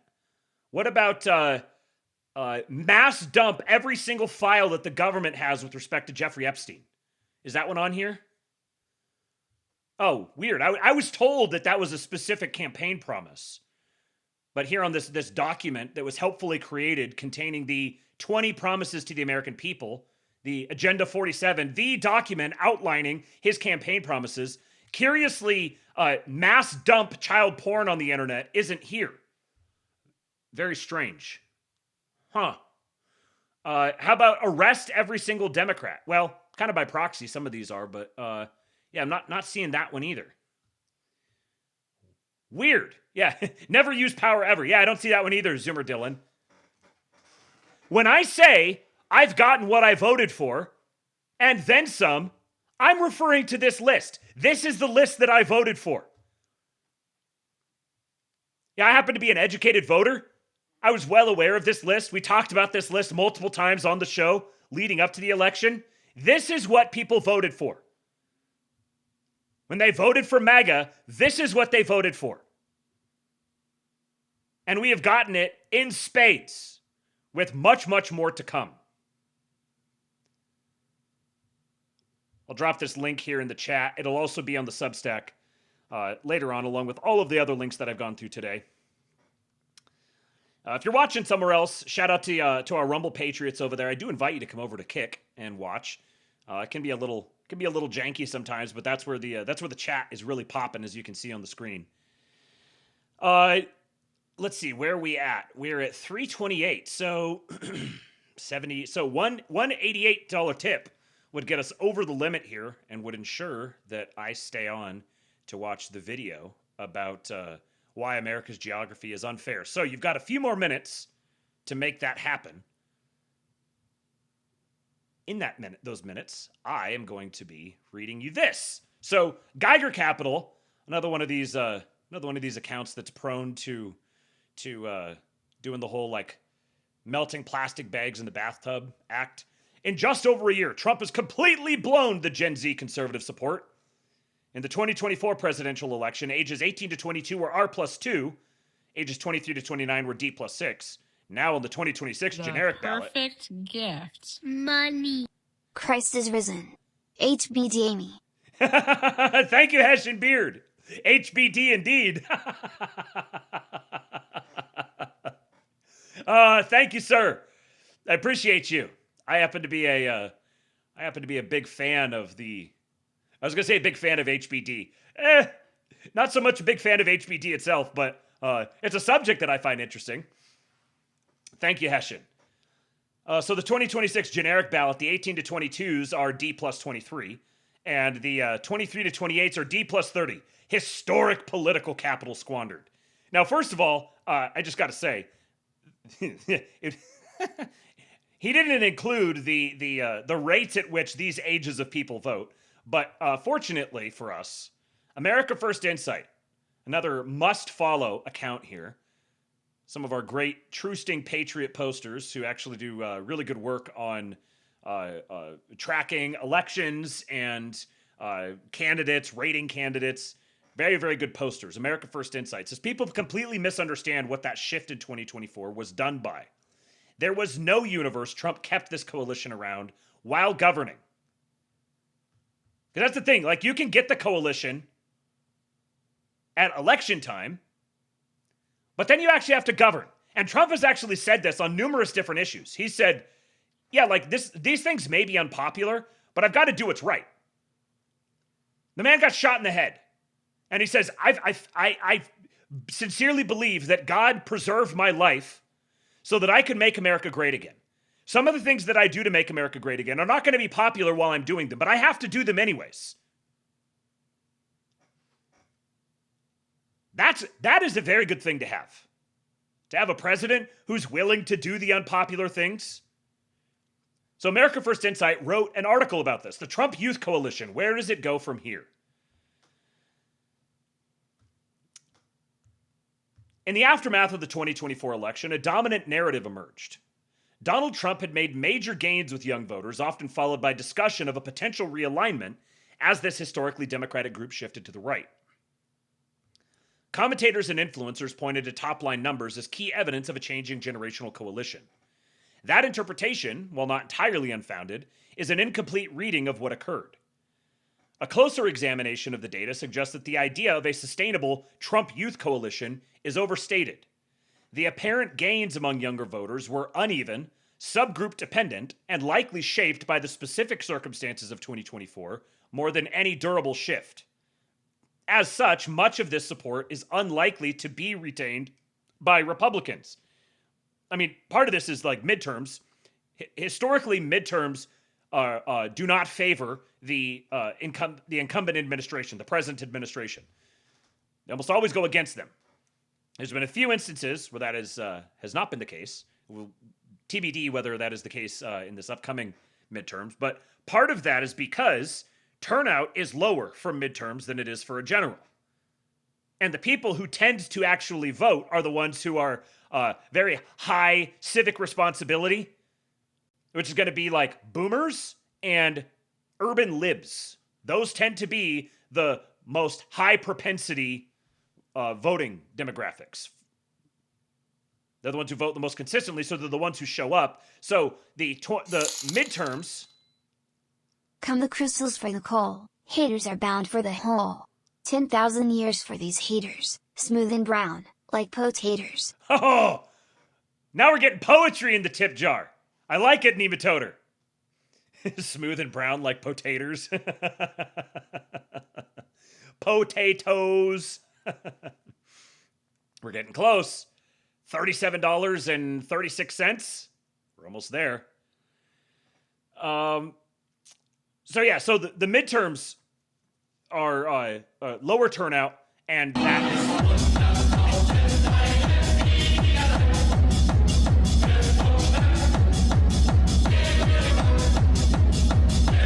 It's JLH!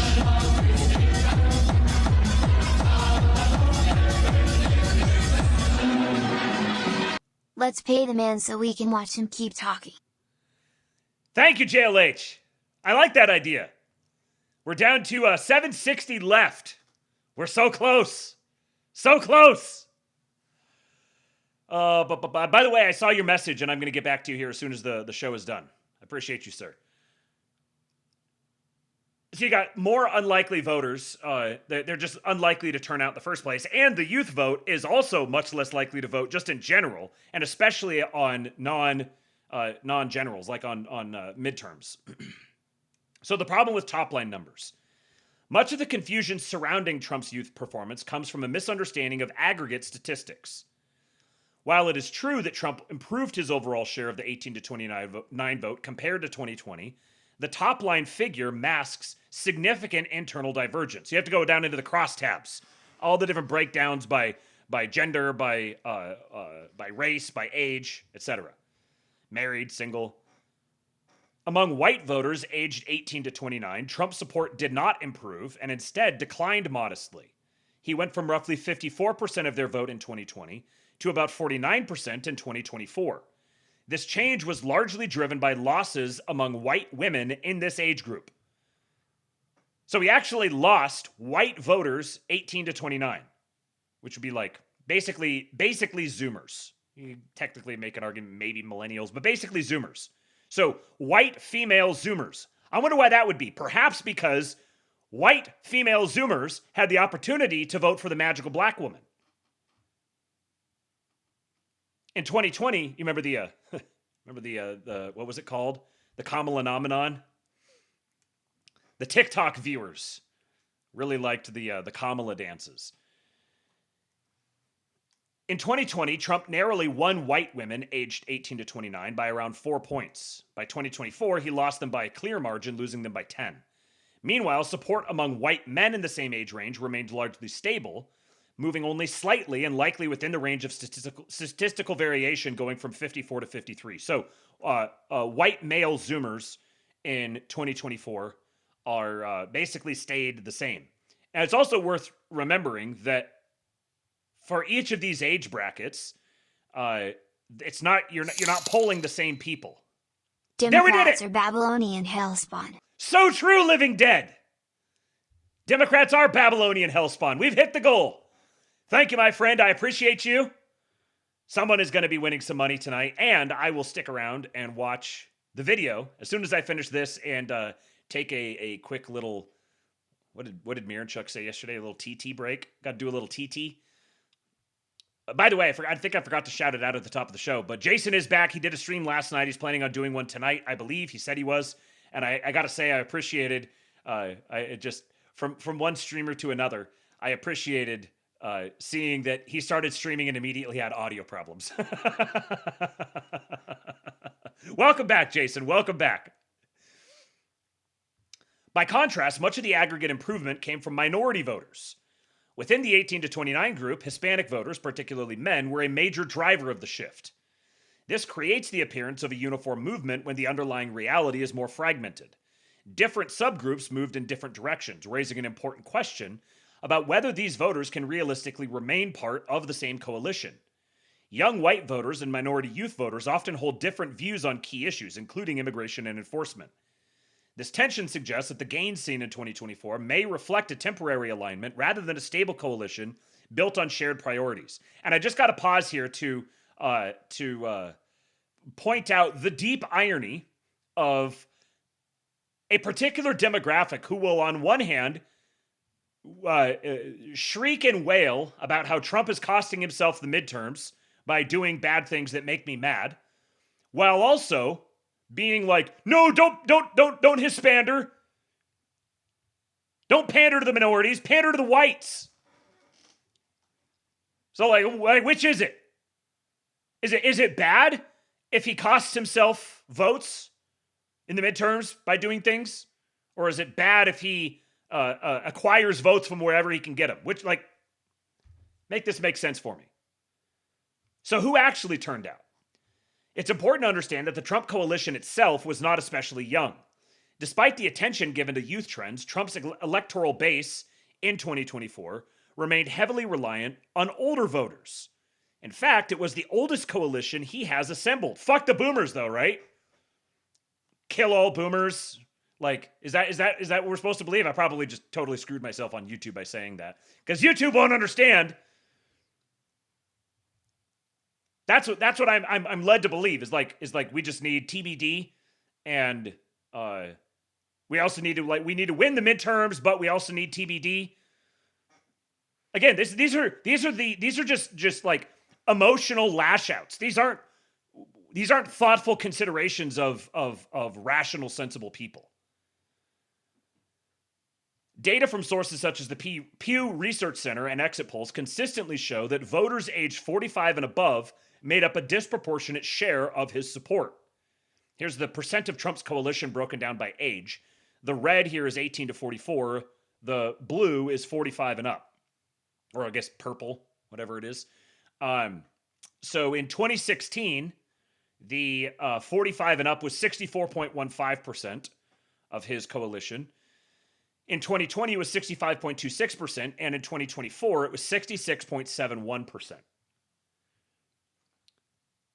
Look at the graphs above. Since 2016, Trump's voting coalition has gotten 2% more on the 45 and above side, particularly those above 65, who went from 18% of the coalition to over 28%. This shift is not unique to Republicans. The electorate as a whole has aged, and the Democratic coalition has experienced similar movement. This helps explain why political attention often skews toward older voters, who remain the most reliable participants in elections.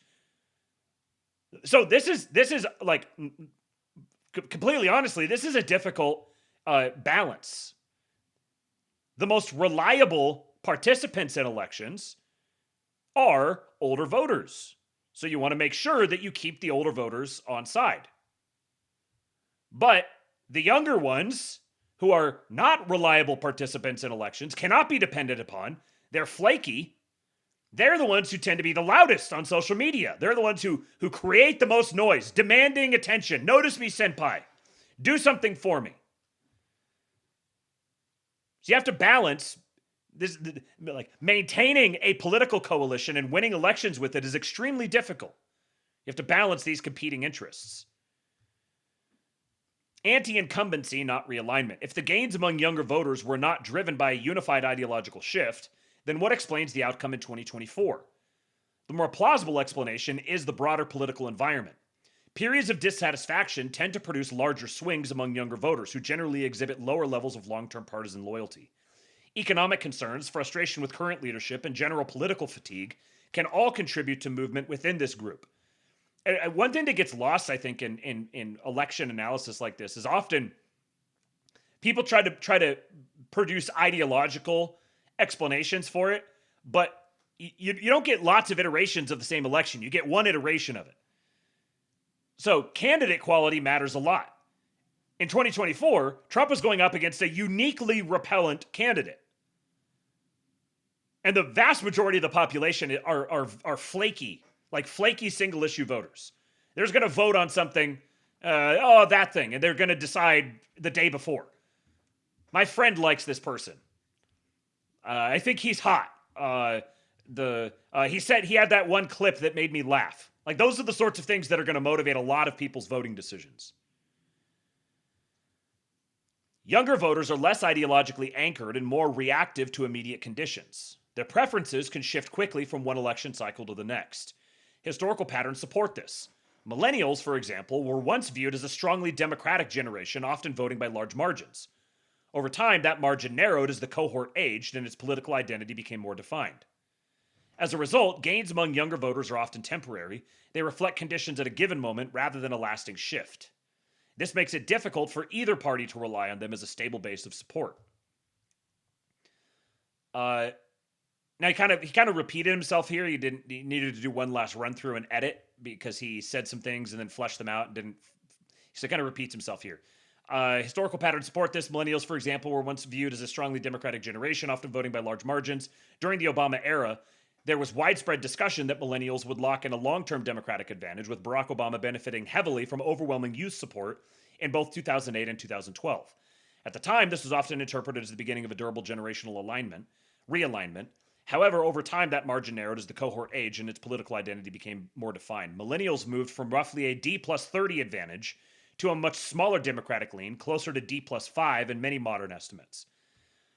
The broader point is that youth coalitions are often misread as permanent political realignments when they are more accurately understood as life cycle and condition-driven behavior. As a result, gains among younger voters are often temporary, reflecting political context rather than fixed ideological identity. The most significant area of Republican improvement in 2024 came from minority voters, especially among younger age groups. Hispanic youth voters were a central part of this shift. However, the durability of these gains remains uncertain. Historically, minority voters have aligned more closely with Democratic policy priorities, particularly on economic support programs, immigration, and group-based policy approaches. This creates a structural challenge for Republicans in sustaining gains without consistent alignment on those issues. This raises a broader question. Can Republicans build a lasting coalition with minority youth voters, or were the 2024 gains primarily a response to short-term conditions? If the latter is true, then maintaining those voters would require a level of policy alignment that has not traditionally existed.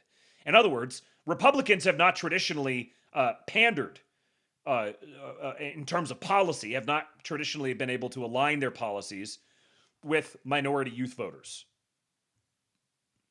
What can actually be sustained? If the 2024 youth coalition was uneven, what elements can Republicans realistically expect to maintain? The most consistent component of the Republican youth vote remains young white men. So this is Republican youth vote. It would be young white men. This group has shown relatively stable engagement and alignment with core Republican themes, including national identity, skepticism toward immigration, and support for merit-based systems. While not sufficient on its own... Perfect gift. Money. This Eastwood is great. You should make a Westwood. Thank you, first-time donor. Patriot. That is absolutely something that is on the to-do list. Making a Westwood. The tips help. There's a joke in there that I'm not going to make because my wife is watching. What is that? We're at 429. So yeah, so you guys, even though we've hit the goal, you guys can keep contributing to it for as long as we go here, because it's just increasing the total that someone is going to win. And make sure you go sign up at forum.kingpill.com, because we will be having a drawing here at the end of the show. Among the groups that shifted in 2024, Hispanic men may represent a more realistic opportunity for continued gains. However, maintaining support at 2024 levels appears unlikely. The key question is whether this shift reflects a deeper alignment or simply the conditions of that election cycle. And I would also say that the conditions of the election cycle are totally up in the air until like September at least. So trying to make any sort of major pronouncements or major forecasts right now is just silliness.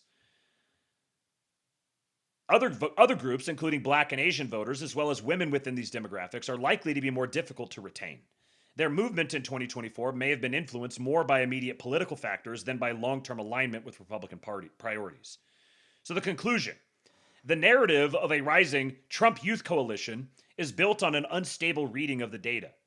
While Republicans did make measurable gains among younger voters in 2024, those gains were neither uniform nor clearly durable.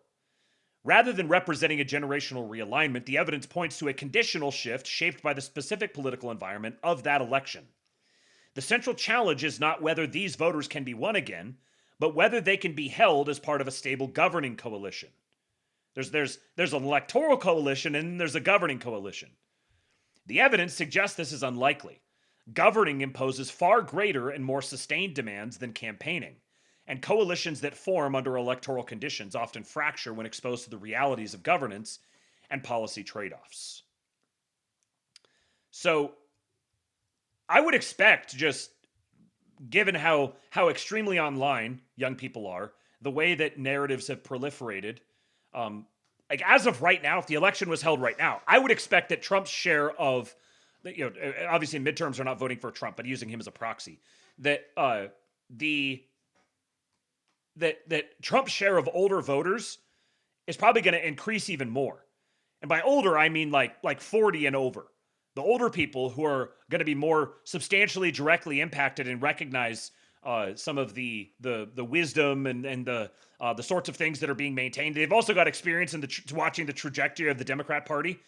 I suspect that the older voters are probably going to be even more likely to vote in the sustaining the MAGA direction. And younger voters are they're much flakier, and they're extremely dissatisfied right now. And all the social media stuff has turned into complete and total slop.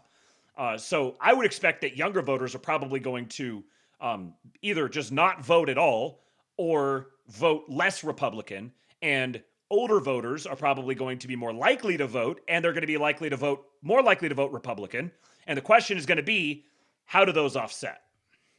And then there's all the other things too. There's the civil rights, or the Voting Rights Act, the census. I don't know if that'll get done in time, but those sorts of things, the more structural changes, the deportations, election security, the paper ballots, same day voting, crackdown on mail-in ballots, all those sorts of things. I think that there's so many different variables that I think there's a pretty good chance that the numbers in this midterms are substantially different than any historical numbers because of all of these major changes that have been made, all the deportations, all of the cleaning up of the voter rolls, any sort of election security stuff that they do, depending on how the birthright citizenship goes, depending on how the Voting Rights Act thing goes. All of those different things are going to,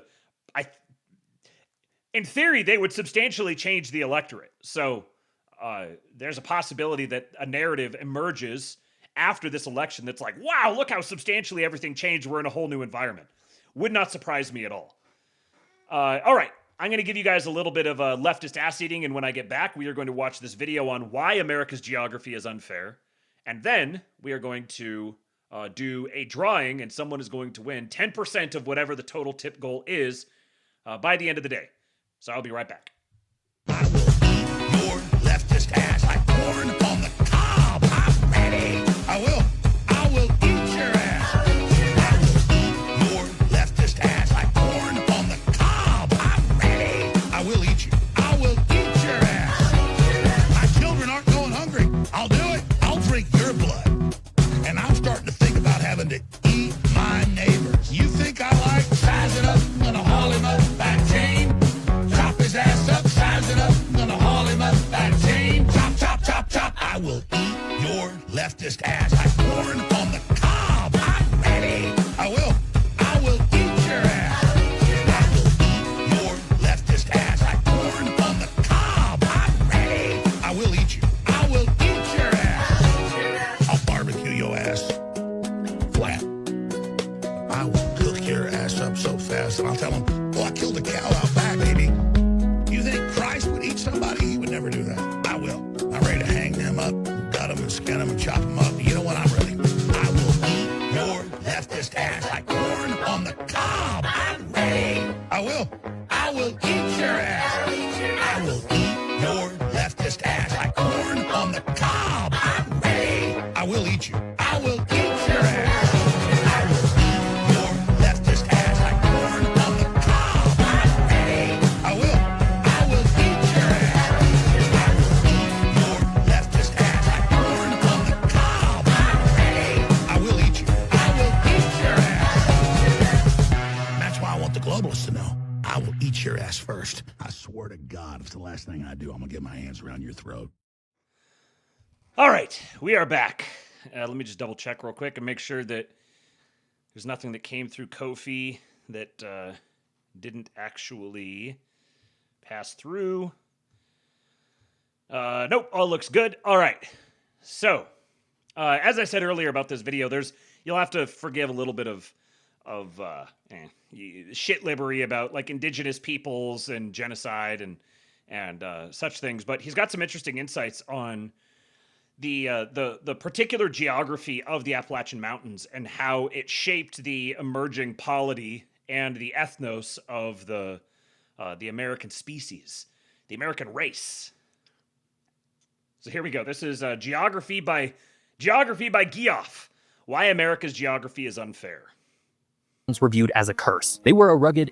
For over a century, the Appalachian Mountains were viewed as a curse. They were a rugged, impenetrable wall that trapped the early American colonies against the Atlantic Ocean. But geographers now argue that this prison was actually a blessing. By stopping early expansion, these mountains forced the colonies to densify, industrialize, and unify. I'm Jeff, and this is the story of how a geographic wall built a superpower.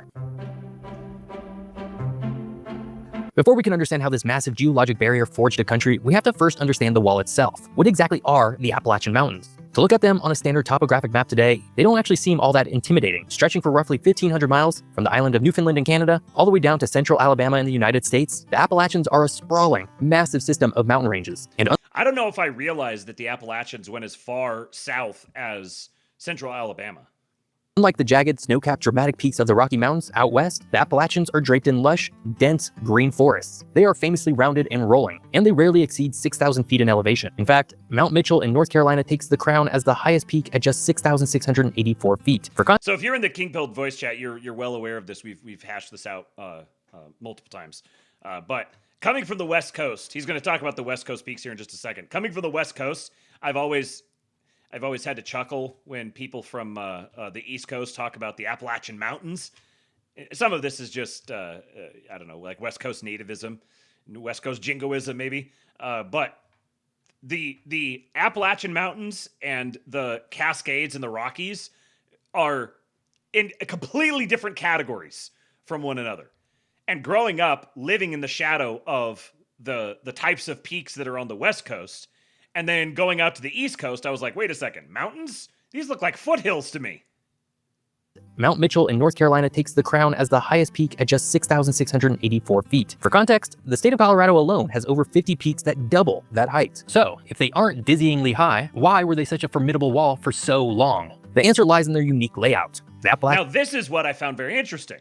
I did not know this about the nature of the Appalachians. Aren't just one single convenient ridge that you can climb up and over. They're a complex maze of parallel ridges and deep, narrow valleys. There's actually a whole subregion specifically known as the Ridge and Valley Appalachians. If you were an early settler trying to go west, you wouldn't just cross one mountain. You would chop your way through dense, untamed forests, climb up a steep ridge, descend into a valley, and then immediately face another identical ridge. And then another. And another. There were almost no natural east to west rivers or mountain passes to make the journey easier. But the mountains you see today... This is very different from the West Coast mountains. The West Coast mountains tend to have much more defined passageways, rivers and canyons and gorges and other ways of, or like shoulders, lower shoulders that you can cross over more easily. I don't really know why that is. It's kind of interesting. I don't, if I remember right in this video, he doesn't really get into why that is so much, but he does go through the history of the Appalachian mountain range. You're also, my young earth creationists out there, you're also going to have to tolerate a little bit of the massive time scales that are very convenient for fitting in all the things that we want to fit in so that we can deny the existence of God. They are hiding a monumental secret. Their modest, rolling appearance is completely deceptive, because to truly understand the Appalachians, you have to look back not thousands of years, but millions. You see, the Appalachians weren't always the gentle green hills we know today. In fact, there was a time when these very mountains would have made the modern Himalayas look small. The Appalachian Mountains are incredibly, almost unfathomably old. They first began forming roughly 480 million years ago during the Ordovician period. This makes them older than the rings of Saturn. It makes them older than bones and older than trees even. When the Appalachian Mountains were first rising out of the earth, life on our planet was still mostly confined to the oceans. Older than bones? Okay, life was kind, most of the oceans. Okay. For hundreds of millions of years, the Earth's tectonic plates smashed into one another in a slow-motion geologic war. As the ancient continental plates of North America and Africa collided, the crust buckled, thrusting the Earth upward. During this violent era of mountain building, geologists believe the jagged peaks of the Appalachians likely soared to elevations comparable to the Himalayas today, perhaps even reaching 30,000 feet or more into the sky. Yeah, Melon says, I don't think time is linear, to be fair. I am inclined to agree. Where did all that rock go? Time and water explains it all. Because the Appalachians are so incredibly old, they have been subjected to hundreds of millions of years of relentless erosion. Rain, wind, freezing ice, and thawing summers literally ground these Himalayan-sized peaks down to the rounded nubs we see today. The sediment from these massive ancient mountains slowly washed away, gradually creating the flat, fertile coastal plains of the eastern seaboard, the very land that would eventually sustain the early American colonies. But as the ancient supercontinent of Pangaea assembled and then violently tore itself apart, it left behind a geographic mystery. What if I told you that to find the rest of the Appalachian Mountains, you'd have to leave the North American continent completely? When the continents were fused together into Pangaea about 300 million years ago, the Appalachians were just the central section of a massive, continuous mountain chain known as the Central Pangean Mountains. This mega range acted as the rocky spine of the supercontinent. When Pangaea eventually broke apart, the newly formed Atlantic Ocean flooded into the rift, separating the continents and ripping the mountain range into pieces. The central chunk stayed in North America and became the Appalachians, but the eastern edge was carried away on the African tectonic plate. Today, those mountains still stand proudly in Morocco. We call them the Anti-Atlas Mountains. Meanwhile, the northernmost section of this ancient chain were dragged off on the Eurasian plate. If you travel to the UK and hike the dramatic misty peaks of the Scottish Highlands, or explore the rugged mountains of Scandinavia, you're actually walking on the exact same rock formations. Geologically speaking, the Scottish Highlands, the Atlas Mountains, and the Appalachians are all the exact same mountain range, separated only by an ocean of time and water. Now that is very, very interesting. You're telling me that the Scottish Highlands and Appalachia, the Appalachian Mountains, are the same mountain range? When you start talking like, oh, this is what happened 400 or 500 million or however many millions of years ago, I'm kind of like, I immediately have to apply a substantial helping of salt because, you know, anyways. However, there is something that's inclining people to recognize a relationship between them. And I'm sure it has to do with like sediment and types of rock that are there and the relationship of the different plates to each other. And I just have to point out that right in between this big breakup of these significant mountainous regions, right in the center of that is where it's basically universally agreed Atlantis was. And I got to give a big shout out to the Space Santa, Randall Carlson, because I think that his assessment of Atlantis being the Azores, the Azore Islands in the Atlantic, being the tips of what was once Atlantis, this is the most compelling narrative that I've ever heard. And it had to do with as the ice sheet above North America, as those ice sheets melted off rapidly because of comet impacts, it caused what's it called? Isostatic. What's the term? It was isostatic something or other. Basically, if you imagine plug your eyes, flat earthers, for a moment. I love you, but plug your eyes for a moment. If you imagine a beach ball like the Earth, and you were to like press in one side of it, it would cause the other side to bulge out. Essentially, the weight of miles and miles of ice on top of the North American continent was pressing down. Isostatic rebound. Thank you, Ben Shapiro on 2X. The mass amount of weight on top of the North American continent was literally pressing the Earth down and causing other parts of the Earth to bulge up. And the sudden melt of all that water caused that weight to be released. So it rebounded and caused the other parts of the Earth's crust to collapse. Specifically, Atlantis in the middle of the Atlantic Ocean. So I don't know what to make of this, but the fact that there's this connection between the Appalachians, Northern Ireland, Northern Scotland rather, the Scandinavian mountains, and then Northwest Africa, which is also where the Recot structure is, which is another place that people think is Atlantis. I think that what do you call it? Randall Carlson's take on why the Recot structure is not Atlantis. I find that very compelling. Anyways, this is getting into some of you guys are probably aware of this. Some of you may not be. Fun schizo rabbit holes that I peruse from time to time. I feel like there's got to be some connection to Atlantis and the Younger Dryas period and why these different regions here are all connected. And it could be that they were connected in some capacity much more recently than 400 million years ago or whatever, and that the Earth's crust has actually undergone substantial changes. and continents moved apart or whatever substantially because of massive cataclysms that happen in cycles. And the Appalachians are all the But the fact that it was people from the Scottish Highlands who proceeded to exact come same mountain and range. settle Appalachia and thrive there, it's just so perfect. So perfect. Separated only by an ocean of time and water. This ancient, eroded, continent-spanning wall is what awaited the first European settlers. It was a dense, dark, and seemingly endless labyrinth of ridges and valleys that effectively shut the door to the interior of the North American continent. But a mountain range is more than just rocks and trees. For thousands of years before Europeans ever arrived, this rugged landscape was already home to complex human societies that knew exactly how to navigate the impenetrable. So, how did the early indigenous groups survive the labyrinth? And what exactly happened when a rapidly expanding colonial wave of colonial settlers finally crashed into that immovable wall? We're gonna see exactly how those early nations navigated that massive labyrinth, and why European settlers were trapped behind it for over a century in just a second. But first, since we're talking about the Appalachians, I'm actually launching a brand new, highly detailed map of this exact region today on my online store. Maps. All right, so if I'm gonna play his thing here, I gotta pause as often as I can to try to prevent YouTube from taking this down later on. But also, I feel obligated that if I'm going to just shamelessly play his content, then I should also play his ad. So, experience his ad.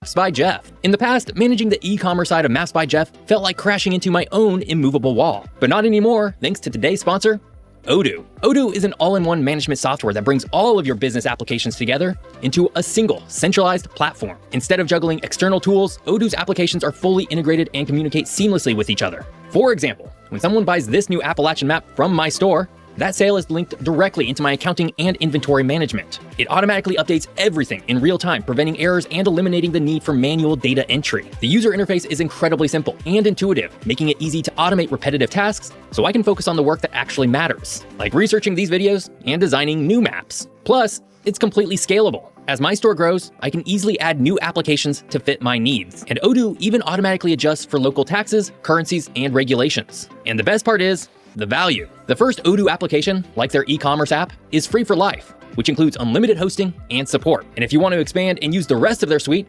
access to all available applications start at just $24.90 a month. So check out the link in the description to streamline your operations with Odoo today. And don't forget to grab the new Appalachian map while you're down there. When you streamline your systems, everything is just easier to navigate. Now, let's get back to navigating the labyrinth that is the Appalachian Mountains. When European settlers looked west from the Atlantic coast, they saw an impenetrable fortress of wood and stone. But to the indigenous peoples of North America, the Appalachian Mountains were never really a wall. They were a home, a fortress, and a bustling network of highways. For over 10,000 years, Native American nations navigated the complex ridges and deep valleys that terrified the early Europeans. In the north, the powerful Iroquois Confederacy dominated the terrain, using the geography to control trade and protect their borders. In the south, the Cherokee built sprawling, sophisticated towns in the river valleys, perfectly adapting their agricultural practices to the mountain climate. In fact, long before Europeans ever set foot on the continent, a sprawling path known as the Great Indian Warpath ran the length of the Appalachians, connecting The Great Indian Warpath. See, he doesn't even, you hear some of the stuff he says here later on. He talks about like, the indigenous peoples and some of the atrocities or whatever that happened to him. I can't remember exactly what he says, but it's literally called the Great Indian Warpath.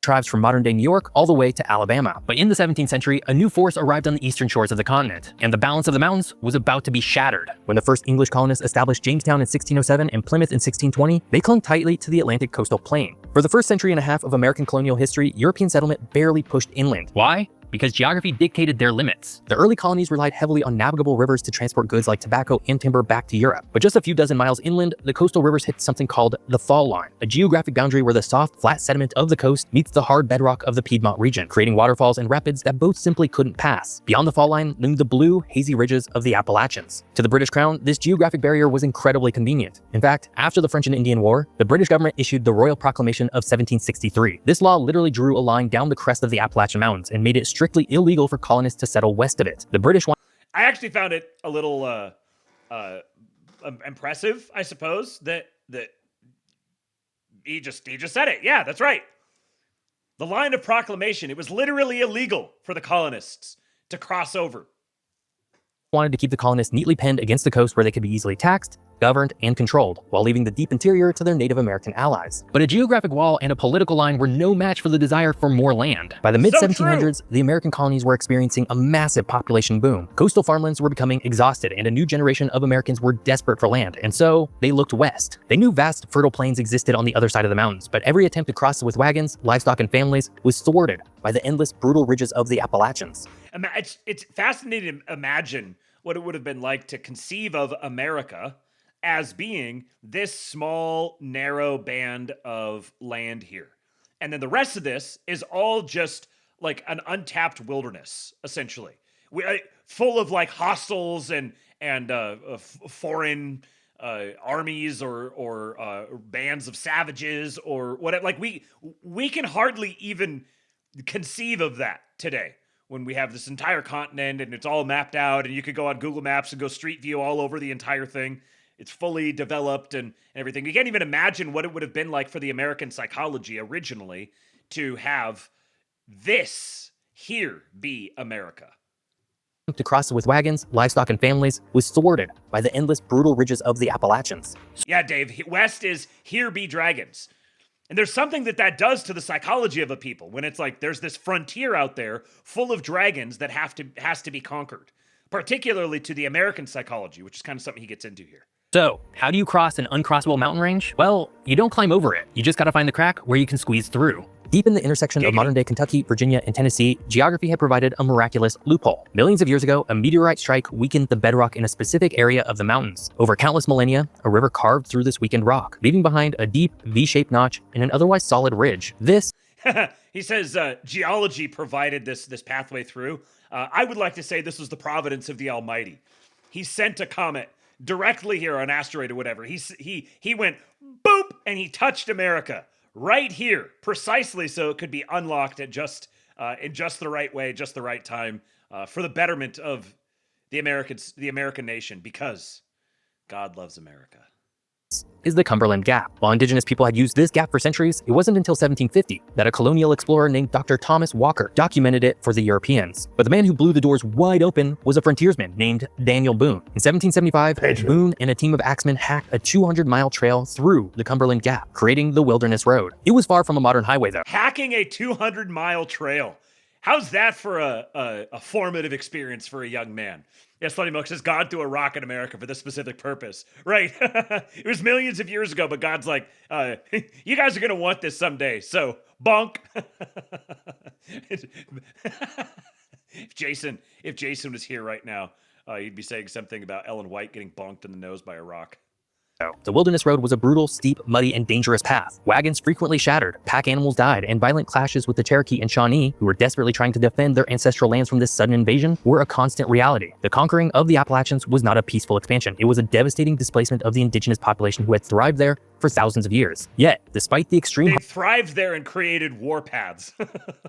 hardships, the crack in the wall had been found. The floodgates opened. Within just a few decades, over 300,000 settlers poured through the Cumberland Gap, spilling out into the vast, open plains of the Ohio River Valley. The immovable wall had finally been breached. The United States was suddenly untethered, beginning its rapid, unstoppable march towards the Pacific Ocean. But conquering the mountains is only half the story, because while the American pioneers eventually broke through to the other side, geographers argue that the true secret to American dominance isn't that they crossed the Appalachians. It's that they were trapped behind them for 150 years. And this is perhaps of all of this, like some of that other stuff was interesting, but this particular point here about the way that restriction existing for a century and a half actually played a major role in forming the consciousness and the psychology of what would become the American ethnos. We've seen how the impenetrable geography of the Appalachians kept European colonists confined to the Atlantic coast. And we've seen the sheer willpower it took to finally punch a hole through that wall. But geographies point to a fascinating historic what-if that changes how we view these mountains entirely. What if the east coast of North America had been as flat and open as the Great Plains? What if those early settlers had met no resistance and could have simply walked endlessly westward from the moment they landed? If that had happened, the United States as we know it today likely wouldn't exist. Without a geographic barrier to stop them, early colonists would have immediately dispersed. They would have spread out thinly across millions of square miles of the vast American interior. They would have formed isolated, disconnected farming communities, scattered from the Atlantic to the Mississippi River. Without proximity to one another, they wouldn't have needed to build massive coastal trade networks, and they certainly wouldn't have developed a unified, shared identity. By trapping the colonists against the ocean for 150 years, the Appalachian Mountains forced something crucial: densification. Because they couldn't expand outward, the 13 colonies had to build upward and inward. They built deep water ports. They constructed dense, bustling cities like Boston, New York, and Philadelphia. Because expanding west was impossible, they turned their economic focus north and south, trading heavily with one another along the coastline. This forced economic reliance bred a shared political and cultural identity. 13 incredibly distinct, wildly different colonies were squished together until they began to see themselves as a single, unified entity. But how did this forced proximity... Now, the seeing themselves as a single, unified entity definitely didn't happen while there was still just 13 colonies there. But it is interesting that this is like a pattern that you can recognize in if you like zoom far enough out where you look at human civilizations as like an entity itself. It has a breathing pattern to it where it consolidates, it gets denser and denser and denser, and then it expands, and then it consolidates, and then it expands, and then it consolidates. And each time it expands further than before. So there was like expansion and consolidation scaling up in Europe. And then eventually the expansion went beyond Europe and it came over to America. But then the same process began again. Now that you get this condensing effect, because they have these geographic and political constraints that force them to get denser and denser and denser until they expand out again. And I believe as a matter of fundamental reality that this is not something that ever stops. This is something fundamental and innate to human civilizations. So right now, I think we've been going through a condensing phase, and we're now turning over into an expansion phase again. Were squished together until they began to see themselves as a single, unified entity. But how did this forced proximity defeat the greatest military empire on Earth? When the American Revolution erupted, that coastal densification became the colony's greatest weapon. Because the American population was concentrated along the eastern seaboard, they could communicate quickly, organize militias, and maintain relatively short supply lines. If the colonial population had been scattered across the Midwest, the British military would have easily divided and conquered them piecemeal. The Appalachian Mountains literally guarded the Americans' backs, preventing the British from easily flanking them from the deep interior. In short, the geographic prison of the Appalachians incubated the United States. It gave the country the time, the density, and the industrial foundation it needed to survive its early fragile years. By the time the country finally spilled through the Cumberland Gap and breached the mountains in the early 1800s, they weren't just a loose band of vulnerable farmers anymore. They were an industrializing, unified country with a centralized government, a booming population, and a rapidly advancing technologic base. And they were going to need every ounce of that industrial power, because out west, a much more terrifying geographic monster awaited. If the early colonists had somehow bypassed the Appalachians and immediately hit the sheer, jagged 14,000-foot peaks of the Rocky Mountains or the unforgiving deserts of the Great Basin, the westward expansion would have completely collapsed. They simply wouldn't have had the technology or the numbers to survive it. The Appalachians acted as the perfect set of training wheels for American expansion. By forcing the US to industrialize first, the country was prepared for the West. By the time Americans had to cross the Rockies and the Sierra Nevadas, they weren't just relying on wooden wagons. They were laying down thousands of miles of transcontinental railroads, stringing up telegraph wires, and using the massive manufacturing base they had built back east. The wall that once held them back had prepared them to conquer a continent. But while the United States moved on to dominate the West, what happened to the mountains themselves? Today, the Appalachian Mountains are no longer a barrier to transportation. Highways tunnel right through the ancient bedrock, and airplanes soar effortlessly over the rolling green ridges. Yet, the mountains remain a vital, irreplaceable part of the American fabric. Physically, they became the engine of the American Industrial Revolution. For over a century, the incredibly rich coal seams buried deep within the Appalachian bedrock powered the country's factories. Heated it. Now the incredible rich coal seams among the retard right on Twitter are powering the American expansion. its homes and fueled the trains that connected the coasts. Today, they're also one of the country's greatest natural playgrounds, home to the Great Smoky Mountains National Park, the most visited national park in the country, and the legendary Appalachian Trail, a 2,190 If Eastwood's still listening, he probably got real excited when he heard Great Smokies. mile continuous footpath that stretches from Georgia to Maine. But beyond the physical, Appalachia exists today as one of the most distinct cultural regions in the United States. The deep, isolated valleys that once trapped early pioneers eventually created pockets of unique, incredibly preserved culture. The region birthed entirely new genres of American music, like bluegrass and country, rooted in the Scottish and Irish heritage of the people who settled the harsh ridges. It's a region of its own distinct dialects, folklore, and deeply ingrained traditions of self-reliance. And because of that, the So Appalachians true. remain the most important mountain range in North America, even if they're just tiny nubs compared to the Rockies. For over a century, the Appalachian Mountains were viewed as a curse, a rugged, impenetrable wall of tree and stone. But history has actually proven otherwise. By standing in the way, this ancient, eroded mountain range forced 13 colonies to stop, grow together, and build the foundation for an industrial powerhouse. So the Appalachians didn't trap the United States, it forged it. This week, I'm in Guatemala, hiking up to the top of an active volcano to watch it erupt and answer the question, why are Central America's volcanoes so much more active than North America's? So come join me over on my travel channel. I hope you enjoyed learning all about the Appalachian Mountains. If you did, So yeah, I thought that was pretty interesting. And I figured that I've got lots of Appalachia appreciators in the audience, so I thought you guys would like that as well. Eastwood apparently is not listening. He is outside tending to his ants, as one does. He is very proud of his ants. All right, well, that is all that I have for you guys for the Lab today. So let me just double check one last time here, see if we've had any other contributions that have come in. Nothing there. I did forget that I can't remember the name now. Someone over on, it's probably going to make me log in. It's going to take forever. Yeah, someone over on Buy Me a Coffee sent $25 the other day.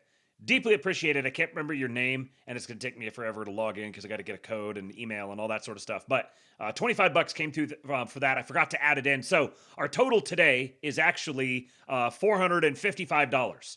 So let's say, hey, we'll just say $50. Make it easy. $50. $50 is going to go to a lucky winner here. So you guys will just have to. I should have been sitting here doing this while we were watching that, but you'll have to bear with me for just a moment here while I get the results, pull them out, open it up. What's it doing? Oh, is it this? Make sure this has got the right number. Yes. Okay. So now I just need to copy and paste this into a new window here and delete this. We'll do the drawing. Got to add 29, 30, 31, 32, 33, 34. 34 names total. Let me just check here real quick and make sure there are no duplicates. I don't see. I recognize every single name on here. I love you guys. Okay, I don't see. Actually, nope. There is a duplicate there. There's one duplicate. One of you guys did. It's actually 33 people. Isn't that appropriate? One of you guys had signed up twice. I won't air you out. But okay, so there is no personal information showing. So let me now pull this over and share the screen. Okay, here's our list. We've got 33 people. So we do the drawing now. Random between 1 and 33. 33, what did he mean by this? And the answer is 33. Living Dead. Living Dead, you are the winner today. Dr. Doom Guy also just gifted 5 more subs. Thank you, Dr. Doom Guy. Appreciate you. Living Dead, you are the winner. So you will have $50 coming your way. I will hit you up through the method you gave me and find out what gift card, figure out what gift card you would like to have, and I'll get that sent over to you. Also, a couple of you guys, I still need to follow up with you on getting it sent to you. So I've contacted you. It's going to happen. It'll happen most likely tonight or tomorrow morning. Reminder, tomorrow there is no lab because it is Wednesday. And on Wednesday, I do not lab so that I can get some other work done. I've got a whole bunch of work I got to do. So appreciate all of you guys showing up. Congratulations to Living Dead, the winner today. And thank you to all of you guys for your contributions to the to the Mrs. King-Pilled Fund. Happy birthday to Mrs. King-Pilled. I love every single one of you. Please do share the show. And yeah, follow me on X. Follow me on the Telegram at King-Pilled. And go join the King-Pilled Discord. Kingpilled.com. Go do it. Go sign up. You'll be very sad if you don't. Those who are in the chat who are part of it can vouch that it is the place to be. All right. I love you all. Never doom. And I'll see you back here on Thursday morning. Until then, I leave you with Hulk. When they took a shot at my hero, and they tried to kill the next president of the United States, enough was enough. And I said, let Trumpomania run wild, brother. Let Trumpomania rule again. Let Trumpomania make